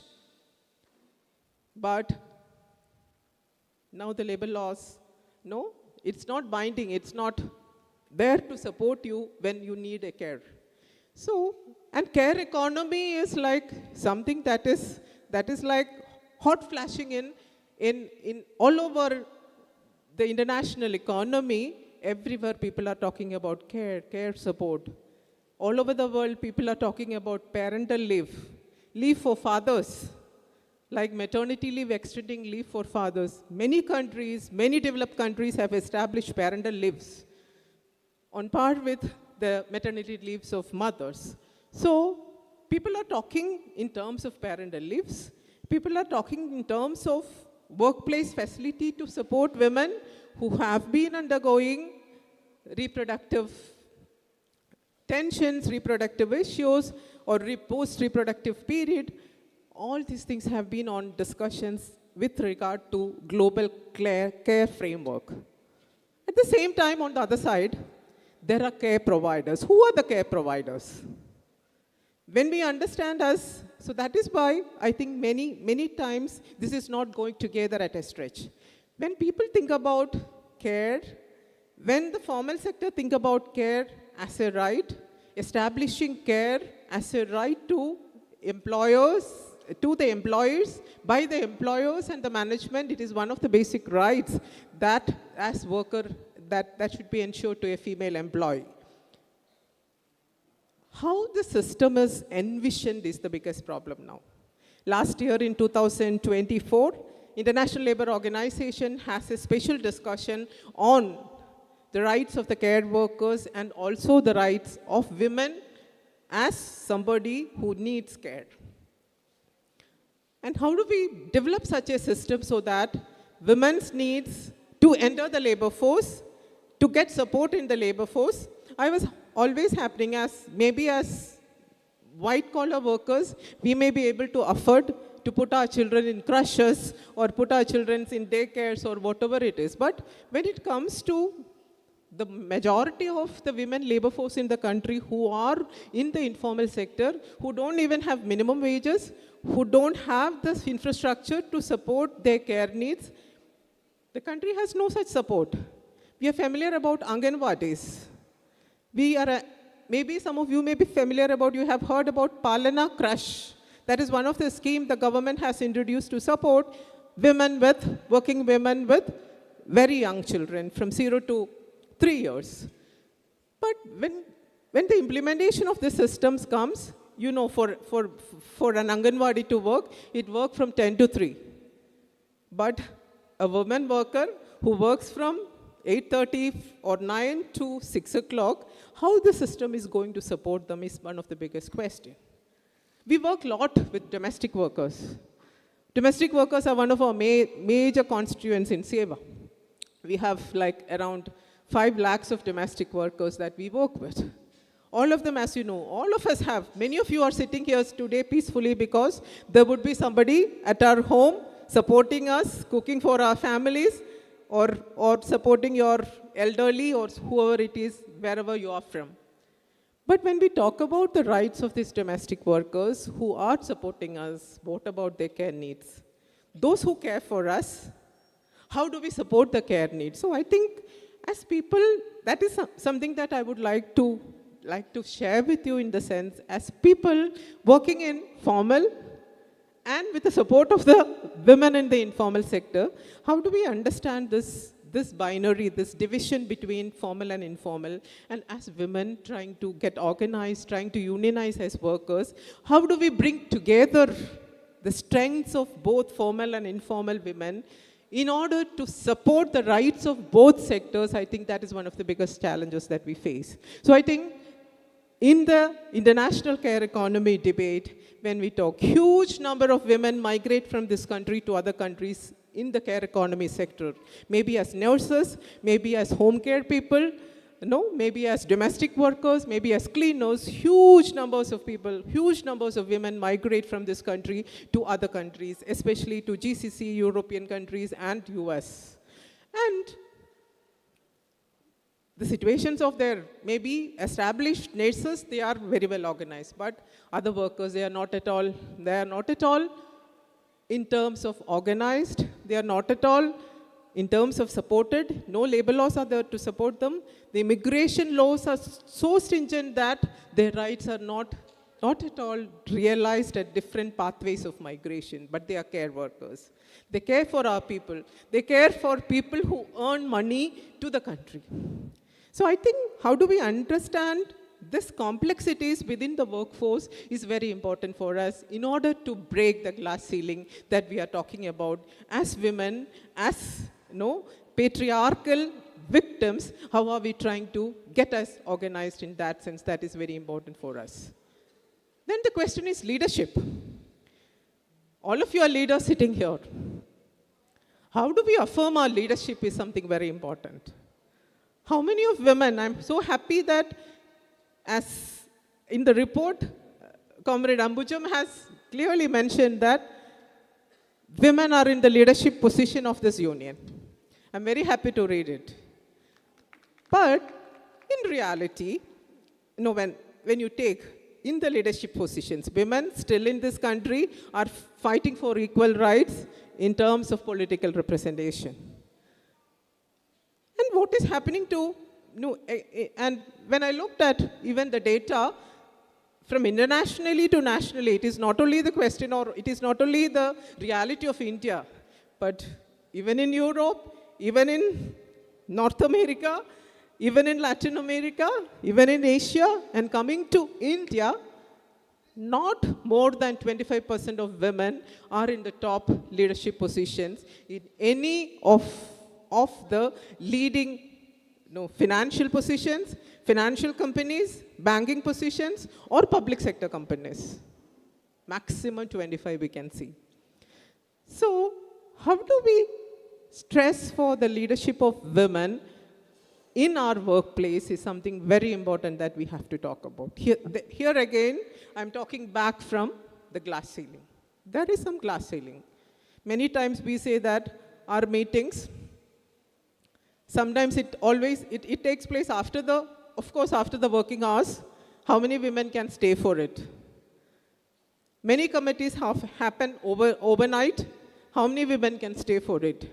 So these are all glass ceilings. We don't want to talk about, but how many of us have argued for meetings which suit our time? How many of us have argued to share the housewife responsibility to house husbands when we have such responsibilities? How do we develop such capacities when we are part of such a large movement? And you're very lucky to be part of this movement. And this movement have established its own pathways in terms of getting you different forms of rights. Not only one right or two rights, means whatever you enjoy. And I was talking to the comrades who came to receive me to the last part of getting you 5 days of working, 5 working days a week. This movement is like behind you each and every time to bring you with the rights that you are anticipating in terms of workers and workers' rights. But how are we going to reach that space as women is very important for us. How do we challenge the glass ceilings? How do we go beyond patriarchy? How do we go beyond housewifeization and the breadwinner concept? We are no more in industrial societies. Industrial societies have broken down. Now we are in post-industrial era. Liberalization have reached us into that form. Now we have seen there are no employers. Everybody wants to become an entrepreneur. That is the motto. Many of you have seen, or you may have been assessing the applications of people who have applied as an entrepreneur. Many of you have been processing it, and most of them are women. The entire language of work and workers' rights have changed. From workers, from employees, it has gone to self-employed, it has gone to entrepreneurs. Now, everybody wants to play. So, as a bank manager, you have to be the best entrepreneur. So, I get 10 calls from all the bank managers who were our accountants. Can you take this service? Can you take this service? Do you want to avail this loan? So, we are promoting ourselves as an entrepreneur than an employee in many situations that the new world, the post-industrial world is looking at. And that post-industrial world, asserting rights is one of the biggest challenging things that we have to think about. How do we assess our economic positions? How do we assess our cultural positions? How do we assess our material positions? And how do we assess our identity? That is very important for us. As women, how are we going to assess our identity? As women, as workers, as people having equal rights, equal opportunities, and how we join together to form a strong union, that is very important for us. And I think that is what you want as the most challenging thing in your work. As a person coming from a movement which has the most unorganized workers in this country, they are domestic workers, they are street vendors, they are fish workers, they are bamboo workers, they are garment workers, they are ship breaking workers, they are waste pickers. If they can organize, if they can assert their rights, if they can work together forming a very strong workforce in this country, I think this challenge is for you to organize very strongly, to break the glass ceilings of 20%, 25%, to reach 50%. How do we work towards that journey? And we know the challenges are too high for us in terms of from the government. Now, apart from, as I said, labor laws, labor codes are getting implemented. Government is bringing out a labor policy. So in that labor policy, the government says, you are no more workers. No, work is Shram. You are not what Shramjeev is. You have to perform your dharma. That is what the government is saying. Your rights have been completely taken away, and we work for livelihood. We work to have a better family life. But the government says, beyond your rights, you have to perform dharma. That is what is going to happen in the labor policy. Vikasit Bharat by 2047. How many of us will be there as workforce in the Vikasit Bharat to 2047? They want to curtail all public sector banks. They want to bring maximum private sector banks. And very sad. And every time I am against means when there was strong public financing options for the common people of this country, there was a strong feeling of community, unanimity, and also people have the feeling of sustenance in terms of interrelationships. But now you're very familiar with the term microfinance. Microfinances have mushroomed. It has reached to all nook and corners of this country. Every woman from the informal sector, they have microfinance loans. And it made banking so easy. That is what people say. But it had increased people's debt to an extent that they don't want to live. They don't want to exist anymore. Everything is privatized. Anybody can lend money without any documents. Financial literacy was something that we wanted to assure to common people of this country. Finance reaching your doorsteps was the motto of the microfinancing. The person who has advocated microfinancing is now in the almost prime ministerial role of Bangladesh. But I think we should look at it very critically. I always feel public financing versus microfinance. And when you go to the rural areas of India, to the small villages of India, you can see that number of banks which we haven't even heard, they are operating in those areas, providing loans, targeting women, getting back from women those loans. But on the other side, the public sector banking is undergoing so many serious issues, so many threats, and you have seen, you have all crossed different threats of it in terms of mergers, in terms of more private banking coming, and now the latest, I think, the disinvestment policies, the percentage of share almost going more than half. Foreign investments are coming in, and the nationalization element completely is weakening in that process. And that is where, as women, I think, addressing these issues, how many of us have gone to see these people who have been lending microfinance loans? I think it would be very good if few people can really understand that process, that microfinance loans, how it has been dispersed at the local levels. How do we make people understand? Yesterday I was like, the person who supported me at my home, my domestic worker, she wanted to take a leave. She has taken 82,000 rupees as loan from Kudumasri Joint Liability Group, and she has almost given 1 lakh back. And now the group has said her that she has to pay back again 1.5 lakhs. And she was so shocked, so shattered, and she's saying, I don't know what to do. I think the play under this financing, microfinancing is something that I think public sector banking people, public sector banking employees can bring out into the limelight, so that our poor women are getting or are they rescued from that process of this much debts in this country.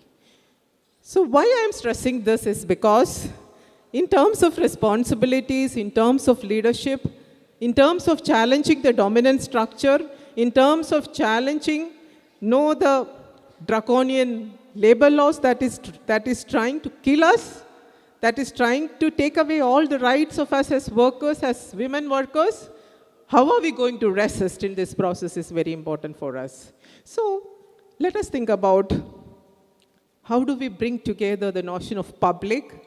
How do we bring together the notion of community responsibility? How do we bring together the notion of joint responsibilities? And that will apply to our families too. And that is how we would like to think about breaking the glass ceilings that is really affecting us, that is really breaking our community feeling, that is really breaking our organizing capacity, and people are becoming so much individualistic. And you know, all the children, almost all the children who wanted to have higher education, they are with the burden of huge loans, and they don't know how to pay back their loans after their education, and that is one of the biggest scenarios, especially the rural people face. And we don't know how to tackle these issues in the field with our women workers. How are we going to do? What education? Because number of people in the formal economy is reducing every day. The formal sector is shrinking and informal economy is bringing. That is where the entire enterprise model is flourishing in this country. Nobody is responsible. No government, no management. You are responsible for yourself. That is the motto of the labor code. That is the motto of the labor policy. And that is the motto of the new finance policy that is coming out. Means nobody will be responsible for anybody, reducing maximum number of employees and making workers as entrepreneurs, and that is the entire direction of the new policies that are coming into the field. So I think, my dear friends, my dear comrades, my dear women colleagues, I think it's important for us to think in this critical juncture, how are we going to understand these issues? How are we going to realize these issues? How are we going to talk about these issues? You know, how these issues are becoming a common narrative in our daily lives? How our workplaces are becoming women-friendly spaces? Can we have a place to rest? Can we have a work-life balance atmosphere in our own workspace? Can we have a workplace without violence? I think I would like to stop with that. I think, can we have a workplace without violence? I, as a member of the Internal Complaints Committee as part of the POSH Act, I am an external member for so many, more than 15 institutions. I serve as internal committee members of well-established public and private organizations. And numerous cases are coming from public sector employees in terms of facing violence. Are our workplaces violence-free? Are we able to think about such a place where we have peaceful atmosphere, without gender discrimination, without, we don't feel that we are in an unsafe workplace. We talk about public workplace, we talk about public transport, we talk about our own workplaces, and also finally we talk about our own homes. Domestic violence-free homes. So I think it's important for us to talk about violence-free, harassment-free workplaces. For women, home is also a workplace, so it includes both workplace and also home. So working towards a violence-free workplace is also very important for us to think about.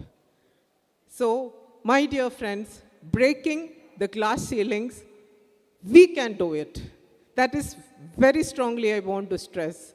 In the challenging world, in the neoliberal world, in a world where a very, very, very narrow fascistic approach that is challenging us in terms of religion and in terms of community, where all of these forces are trying to scatter us as much as possible, how do we break the ceilings? How do we break these challenges? How do we bring together all the workforce? That is what the Central Trade Union platforms in the country is doing, trying to bring together all unions that support the common mass in this country, stand together, fight together, bring together everyone, bring the women together, bring the Dalits together, bring the Adivasis together, bring the students together, bring the youth together in this country to fight against corruption, to fight against poverty, to fight against the fascistic tendencies of the government, to fight against anti-labor policies, draconian labor force of the government, to fight against factors that resist women entering the labor force, to fight against factors that promote, that support violence and create victimization of people in this country. Let's have a workplace, let's have a community, let's have a nation free of violence, with justice, with rights, where women and men enjoy full rights.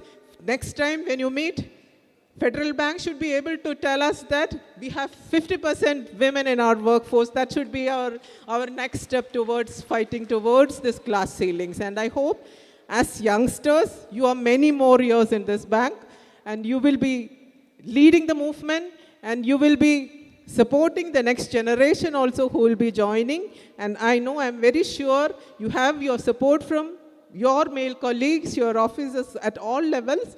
And I hope with all of us together, we can make a community which is gender friendly, gender just, where women and men work together, unionize together, empower themselves together, and as a person, and I understand, or I believe myself as a feminist, but I don't think that it is not men against women, but men and women joining together, men and women equally sharing family responsibilities. From today, we start that is my last thing that I would like to share. Many times when we go and hear speeches, we say that from next generation, let us start. No, I don't want to say that next generation. Let's start from our own homes, from our own workplaces, towards a gender-friendly, gender-equipped workplace, family, our friends, our children, our community. Wherever I know there will be challenges, but how can we make or bring small changes even in this, large or huge universe that we work together. And I'm happy to see representatives from all over the country, and that too with young mind and capacities and skills. And let us ask for more skills, more capacities, more equity, more rights, and more position on leadership. That could be the biggest challenge that we face. And thank you so much, and I'm very happy to officially inaugurate this conference, Women's Conference of the Federal Bank Women Employees. Thank you so much for inviting me. Thank you. And Sonia George.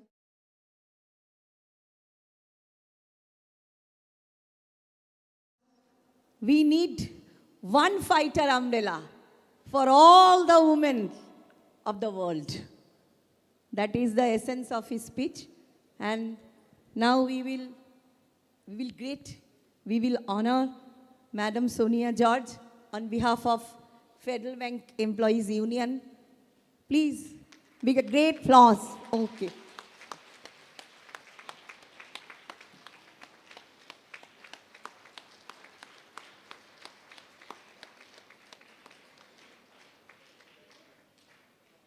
Thank you, comrades.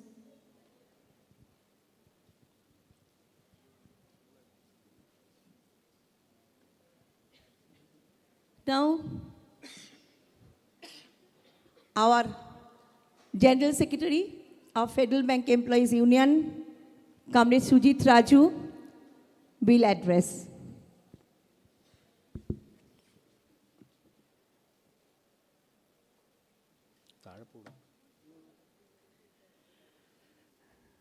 Dear Comrade Sujata Naharoi, Chairperson of this Women Convention, and Comrade B. Ramprakash, Joint Secretary of AIBA and General Secretary of All Kerala Bank Employees Federation, beloved Madam Sonia George, is a National Vice President of SEVA and State General Secretary of SEVA, Comrade Ambujam, Convener of FPU Women Council, and my dear leaders and dear comrades.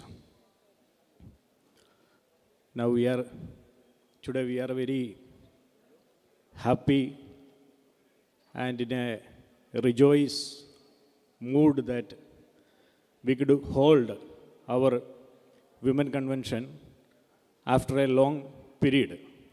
It took a long time, 2017 to 2025. As you all know, our last women convention held at Trichur on 2017.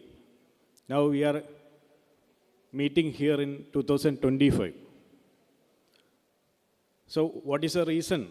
Comrade Ambujam already in her presentation that situation narrated.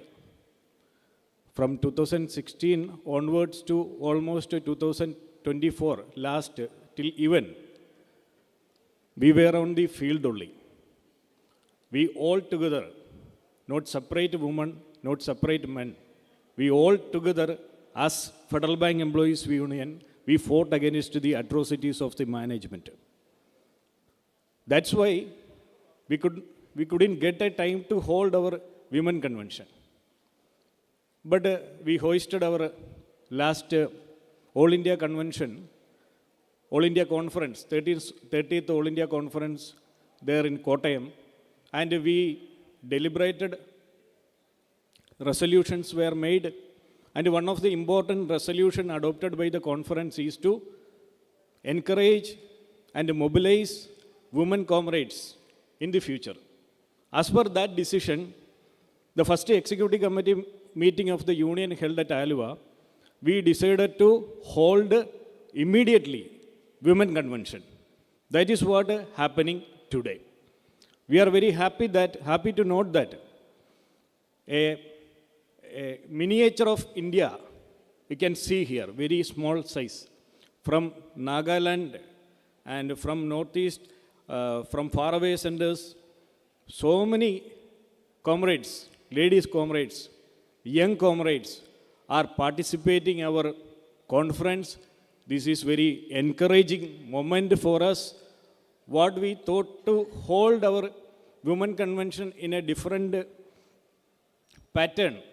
This inaugural session will conclude immediately. Thereafter, we will go for an interactive session. We are going to study who we are, what we are having, what is our right. Without knowing this, we cannot fight against anything. You have to know what is our right. If somebody is trying to infringe or coming to encroach your right, then you first have to understand what is my right. Our predecessors, those who fought like anything, and they secured settlements, 12th bipartite, including 12th bipartite settlement we are enjoying. So from where these all protections, privilege, rights came? We are very happy that Madam Sonia George, we got to inaugurate here today. Madam, her initial remarks pointed out a grave situation which is happening in our country. And our General Secretary also, AKBF General Secretary also highlighted. Yesterday, AIBA General Secretary quoted, it was a Black Friday. Definitely it was a Black Friday. We know what is going to happen in the country through the violation or the dilution of the labor laws. Naturally, we have to equip to resist it. But government is more powerful and they went ahead, more way they went. But we have to move collectively. This is a right time. Madam rightly pointed out all these things. Coming to our bank, Madam asked one question, whether you are feeling any pressure in your bank. I think 2 or 3 our comrades tried to raise their hand, but nobody raised their hand. Why? It is because of Federal Bank Employees Union. It is because of Federal Bank Employees Union only our comrades, men's and women's, all are protected. We are watching as a watchdog in our bank. Now we are having the experience, our management, always from the beginning itself. they were taken a stand. It is not always employee friendly. Always attacks were there. But we could able to overcome those challenges.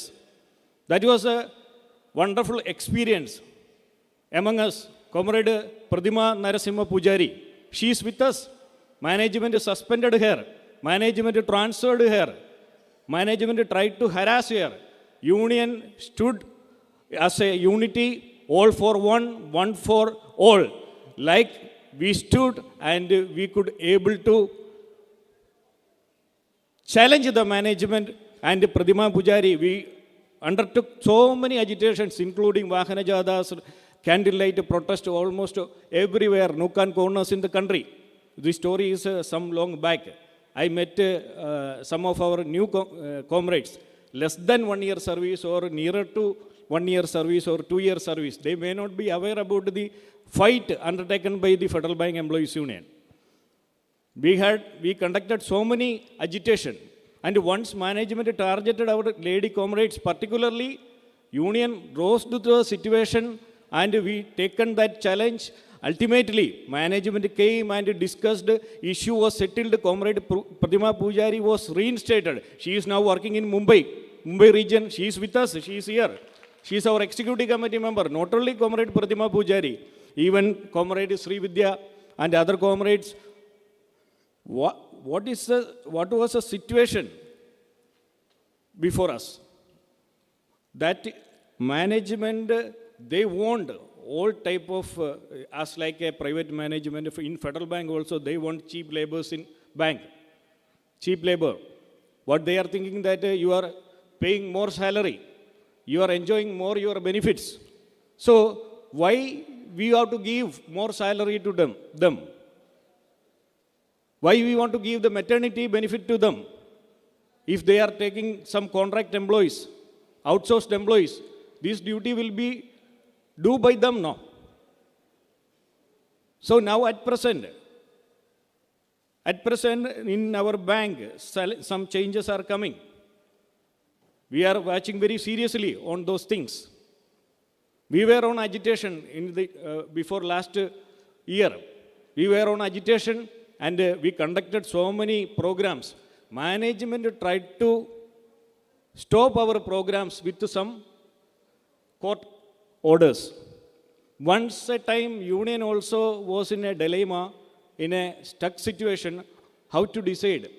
We announced the day dharnas. Management went to approach the court, and the court has given the order. And we were in a situation, in a tough situation to how to proceed.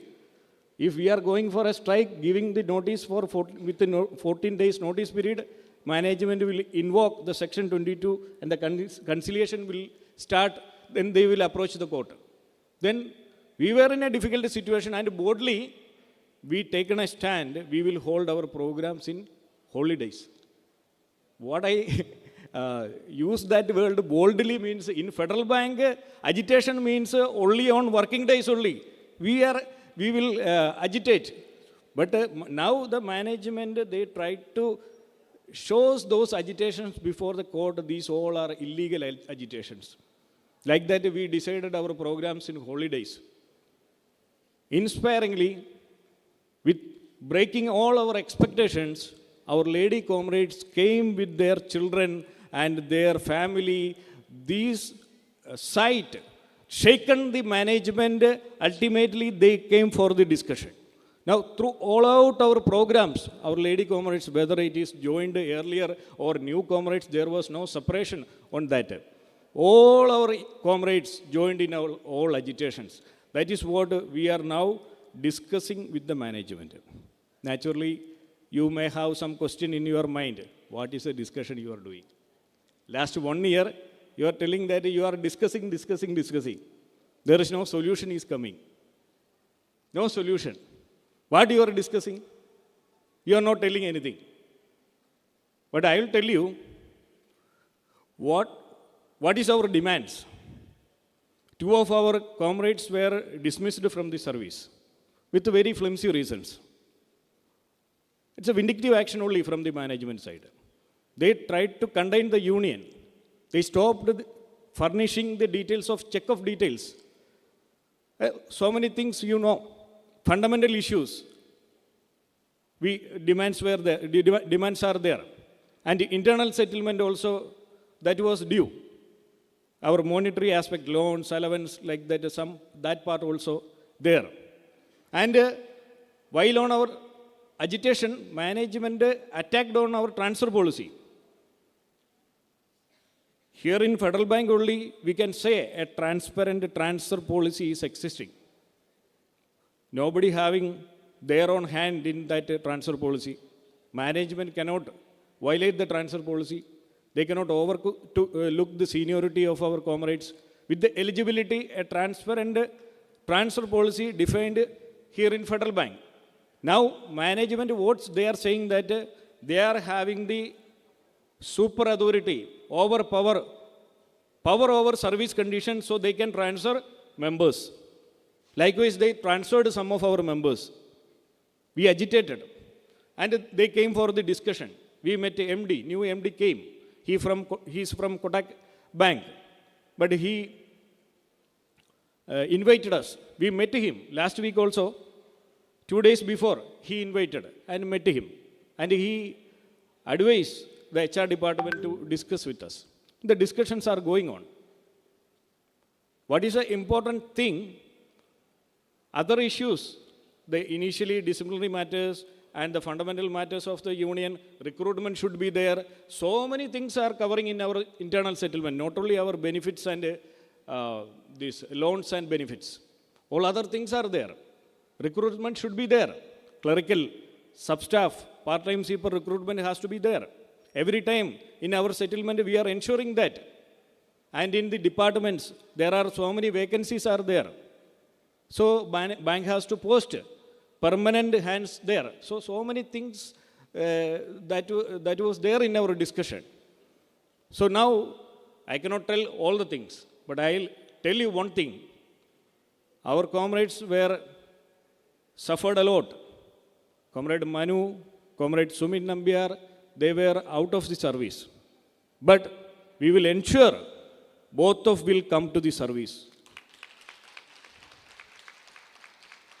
And other things, unilaterally things done by the management, including the check of details and all other things, that also will be, that is going to rectify. And our allowances and loans, you don't worry, we already taken care of that. We had a discussion, we discussed, and it is almost finalized. I'll tell you, it will be come to over your expectation.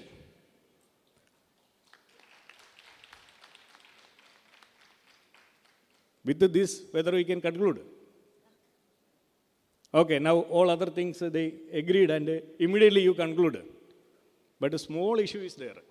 One small issue, transfer. They will do all other these things, but they want some inclination from the union to transfer our members to some distance, 100, 150.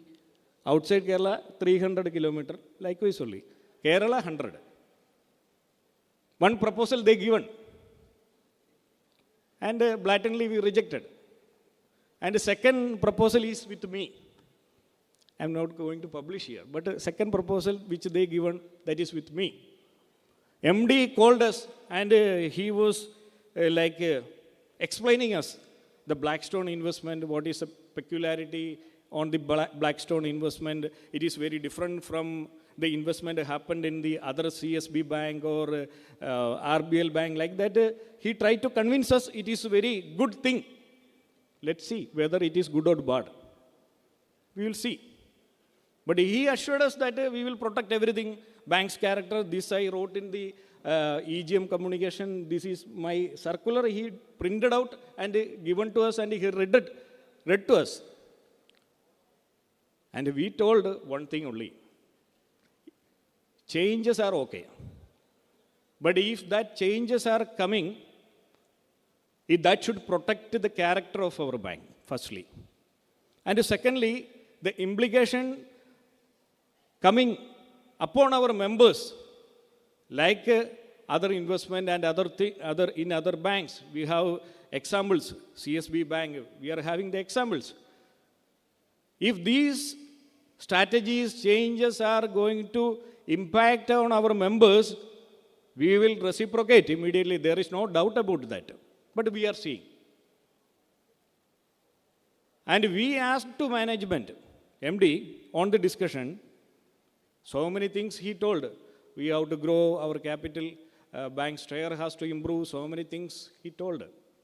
Okay, we heard everything. And we asked him only one thing. Not only one thing, initially one thing. We asked MD whether the most important thing, agenda for the management to transfer award staff from one branch to another branch. Then, that means we are having important things, but this is somewhat something important, like that.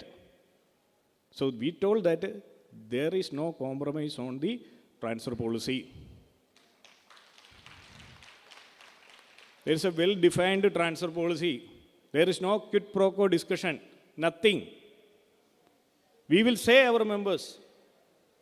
We told to CHR also,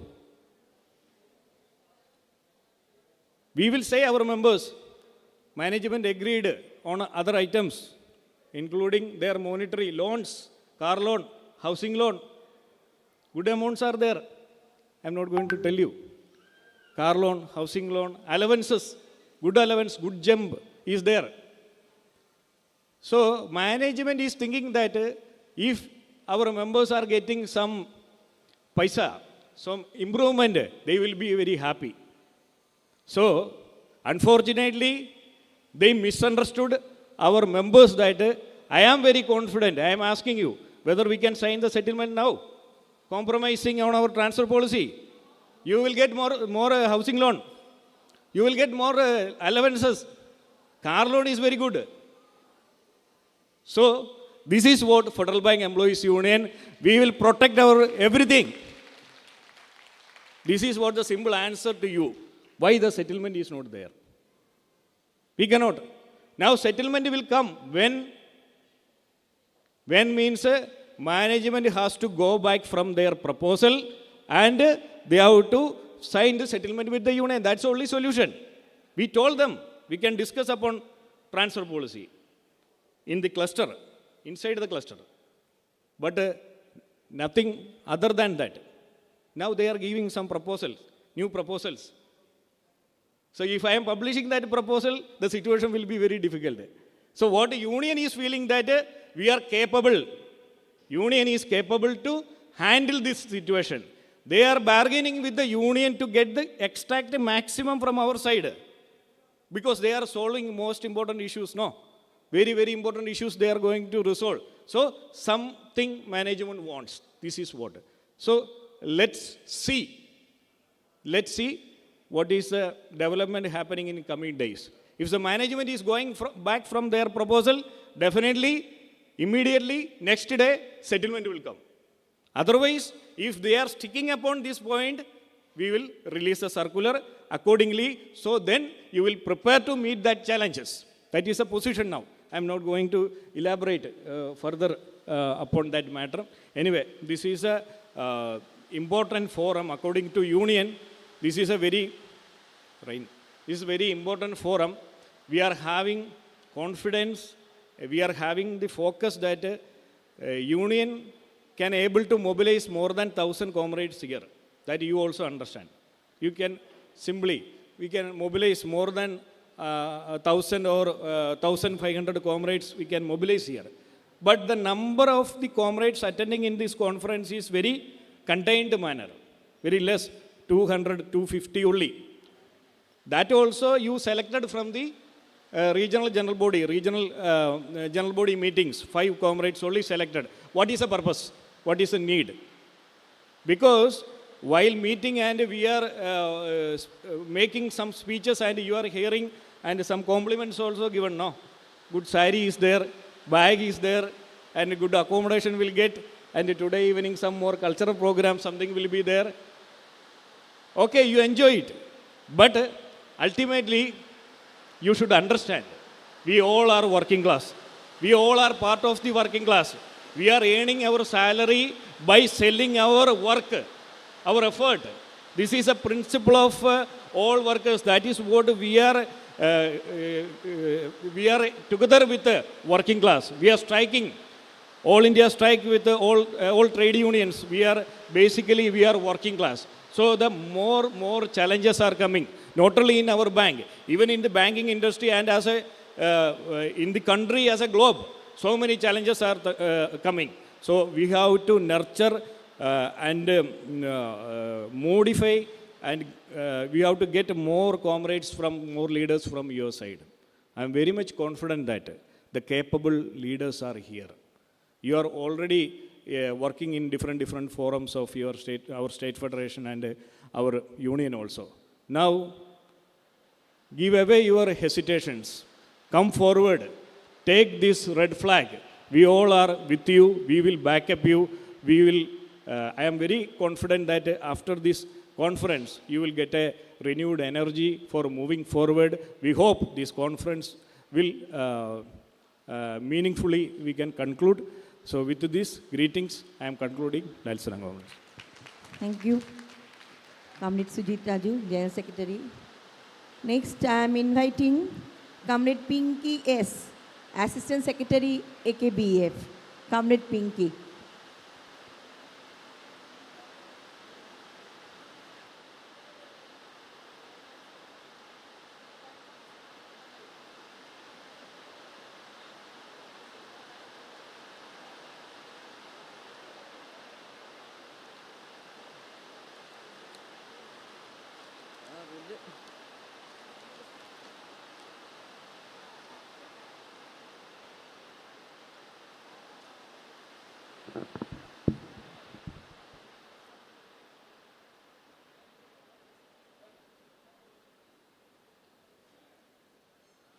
Dear Chairperson, FBU Women's Council, Sujata Nahar Roy, and Seva, State General Secretary Sonia George, AIB Joint Secretary B. Ramprakash, FBU Women's Council Convener P. Ambujam, General Secretary FBU Sujit Raj, Chal Thakur, Shabija Madam,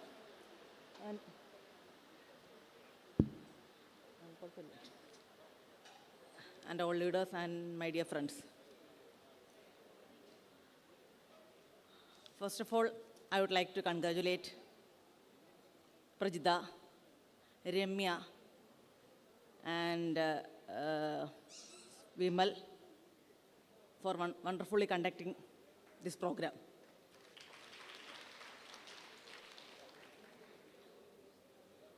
I am here not to deliver a speech, but share some thoughts.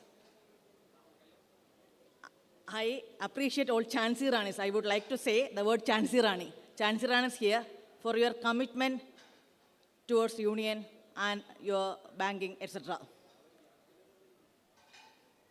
I am standing here to draw energy from you. Not deliver a speech, but draw energy from you to sharpen my trade union activity. Audible now? I am audible.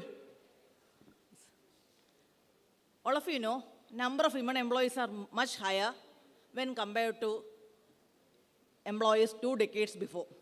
In this modern era of crony capitalization, we women employees have to play a vital role in trade union activity as well as in banking activity. Now, as our Ramprakash sir said, our government wants public banks to be privatized and private banks to be foreignized. We need to remind government that people's interest should come before corporate interest. Due to globalization, fast technological changes, and righteous competition, corporate sector is under pressure. This makes them to push government to frame policies in the name of national development. I think all of you know all these things. Recently, our Finance Minister, Nirmala Sitharaman, highlighted 2 points.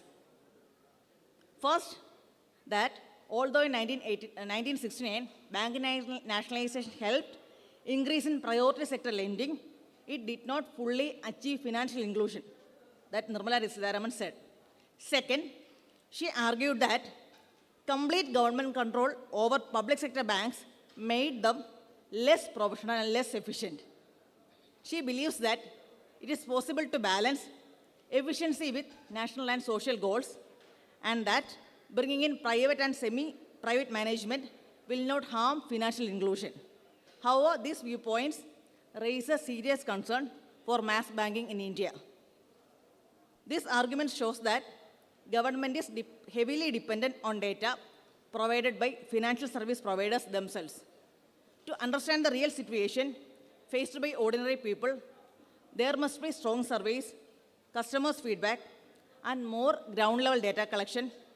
Relying on corporate-driven data can give only a misleading picture. According to Asia Competitiveness Institute, National University of Singapore, PSB had about 391.6 million Jan Dhan accounts, while private banks had only 14.2 million Jan Dhan accounts. Public sector banks also have a far wider presence in rural and financially excluded area.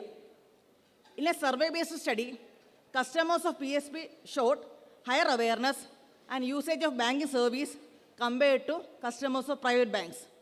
This means PSBs are not just opening accounts. They are helping people actually use banking service, which is a real goal of financial inclusion. It is a dream of every Indian that India should become a developed nation. It is not merely the vision of ruling government.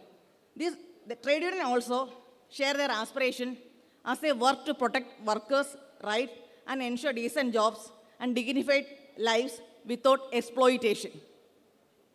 A responsible government must expand and strengthen the banking system so that it reaches the lower strata of the society, acknowledging ground-level reality rather than ignoring them.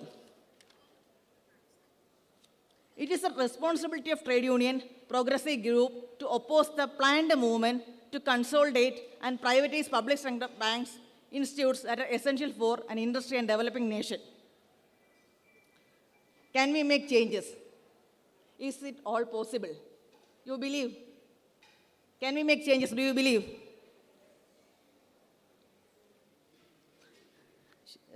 See, Ms. Neha Madam told that we have multiple jobs, we have household activity and all those things, we have so many jobs, we have to care our children, all those things. That's there. Is it possible to change the world? Do you believe?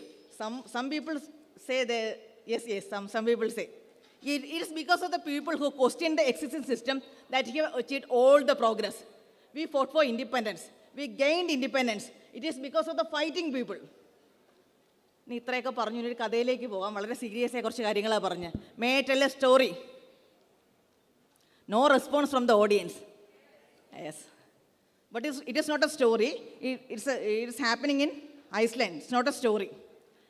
In 1975, October 25, women in Iceland took a day off from their all paid jobs. They took a day off not from their paid jobs, but also they abstained from their household activity, and they abstained from child care, and they abstained from nursery jobs, and all things collapsed for one day. All things collapsed. More than 90% of the women in Iceland took part in that strike. They took to street to protest wage discrepancy and to demonstrate, to show how vital their input to society and their government and their society. The protest is also known as a Women's Day Off. The protest is happening in 1975 in Iceland. Their protest aiming to bring attention to unfair employment practice.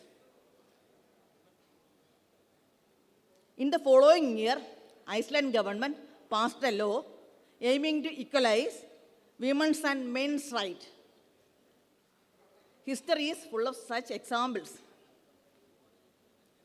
There is nothing that organized sector, especially women's strength, can't achieve.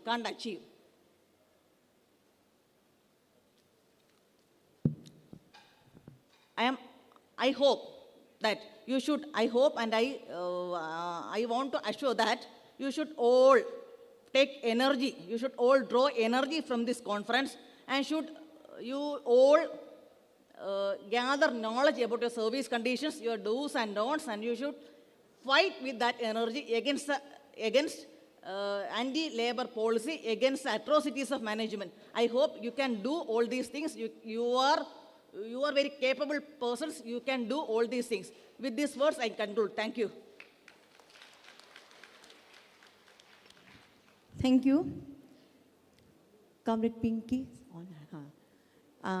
Then now we are also pleased, and we will honor Comrade Pinky S.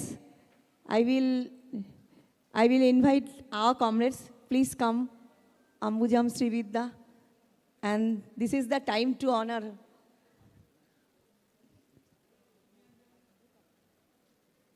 Madam.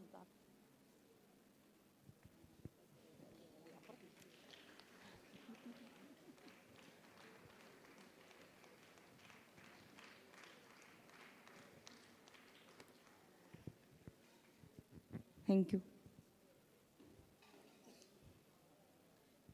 Now, I am inviting Comrade Sabina H., Assistant Secretary, AKBF.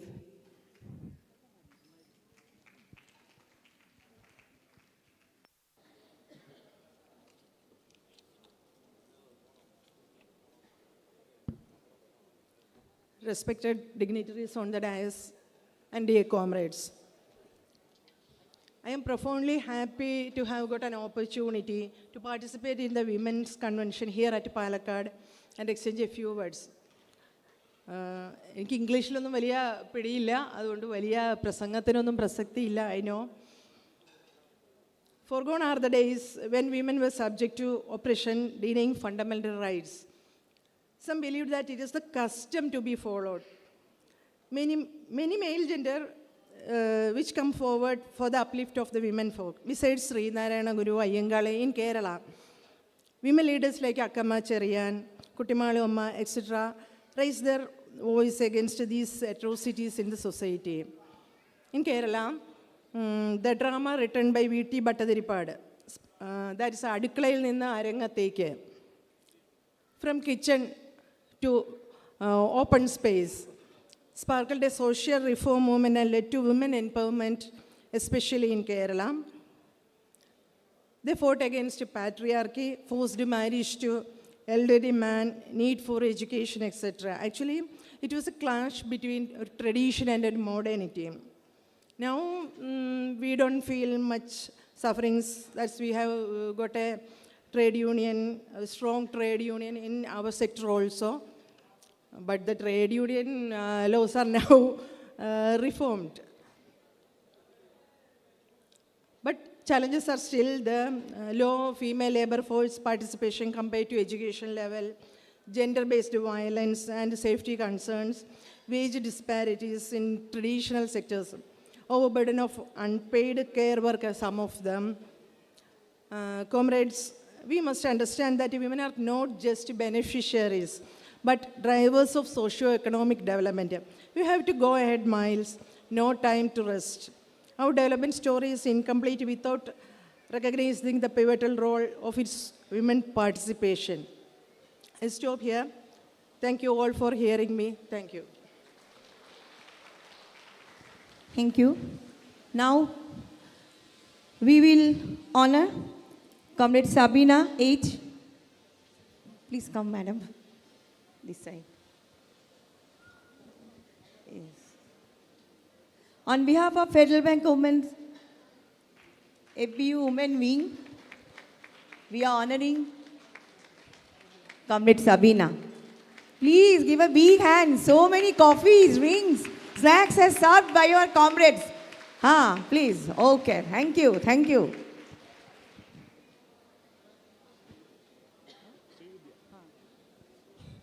Now, our FBU Vice President, Comrade Srividya PV.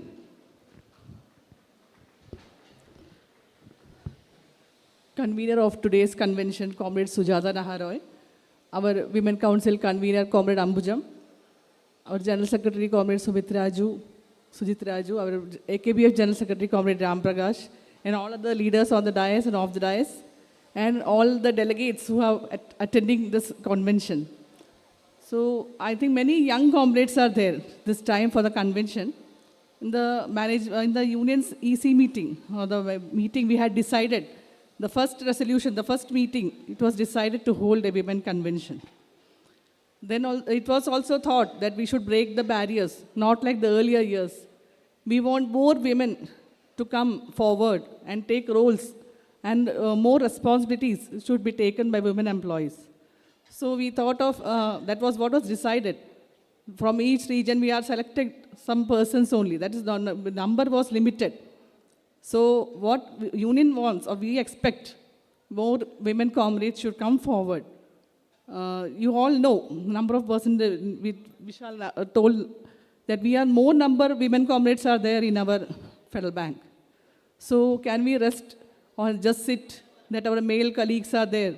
They are working, they are doing so much sacrifices. We can't say what they are doing, how much work they are undertaking. Can we just take rest and sit? Okay, let them do. Let them do all the demonstrations or whatever is doing. Can't we devote some time for that also? About the priority list, whenever we say about the demonstrations or the strike programs or other programs called by our union or AKBF or AABA, we should try to involve or gather in the programs that are done in our areas, at least in our areas. It's not possible for us to go for all the places, but at least try to give some time. There are so many priorities in our life, but at least 15 minutes. We are here in the bank just because of our union. Rightly said, as our General Secretary had told, in the earlier years, Federal Bank was not employing women comrades. Women were not employed in our bank. And if you are getting employment, you cannot marry. That was the condition in our bank earlier. From there, we are here with 44% women employees in our bank. So it is our responsibility. The union is giving us so much privileges, or what are privileges we are enjoying now. It is just because of our Federal Bank Employees Union. I think you don't have any another thing to say. It is just because of our union. We have a privileged time, working hours. You are coming at 10 o'clock, leaving the office by 5 o'clock. Who is ensuring your work-life balance? I would say that word. That is more used nowadays. So work-life balance is ensured just because of our union, our organization, and it is our responsibility to take some role, or we should come forward to devote at least some time for our union. Will you come, or are you all ready? This conference, this convention is merely, it is trying to motivate more and more women to come forward. So I think it's a pan-India. No, many people have come from all over the country. तो सब लोग ready है कि नहीं? सब लोग आगे आएंगे अपना टाइम थोड़ा और देने के लिए रेडी है कि नहीं? मैं आपसे सुनना चाहती हूँ. No response. आपसे जो हो सके 5 minutes या 10 minutes or at least 15 minutes you can take and read the circulars or what all the forward messages are coming. Try to read, and at least now in your region you should be the women leaders in your area. I hope you all will come forward and take these responsibilities. That's a humble appeal from my side. Thank you. Thank you, Comrade Sribidda. What she appealed, this is our experiences. Conference or convention is not for saying only the good things. That is, I think it's a laboratory. We have to taste ourselves. We have to explore ourselves.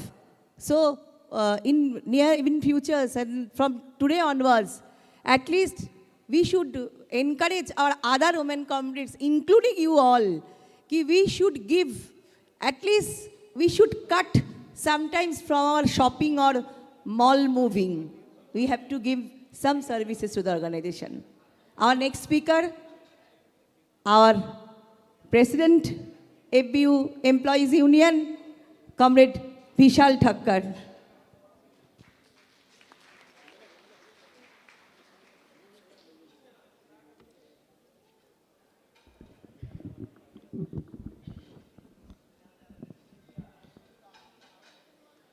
today's president and our chairperson, Comrade Sujata Naharoy, our inaugurator, Madam Sonia George, our chief guest, Comrade Ram Prakash, our convener, Comrade P.M. Ambujam, our General Secretary, Comrade Sujit Raju, Comrade Pinky, Comrade Sabina, Comrade Srividya, our Secretary, Comrade Sujit, other leaders on the dais, of the dais.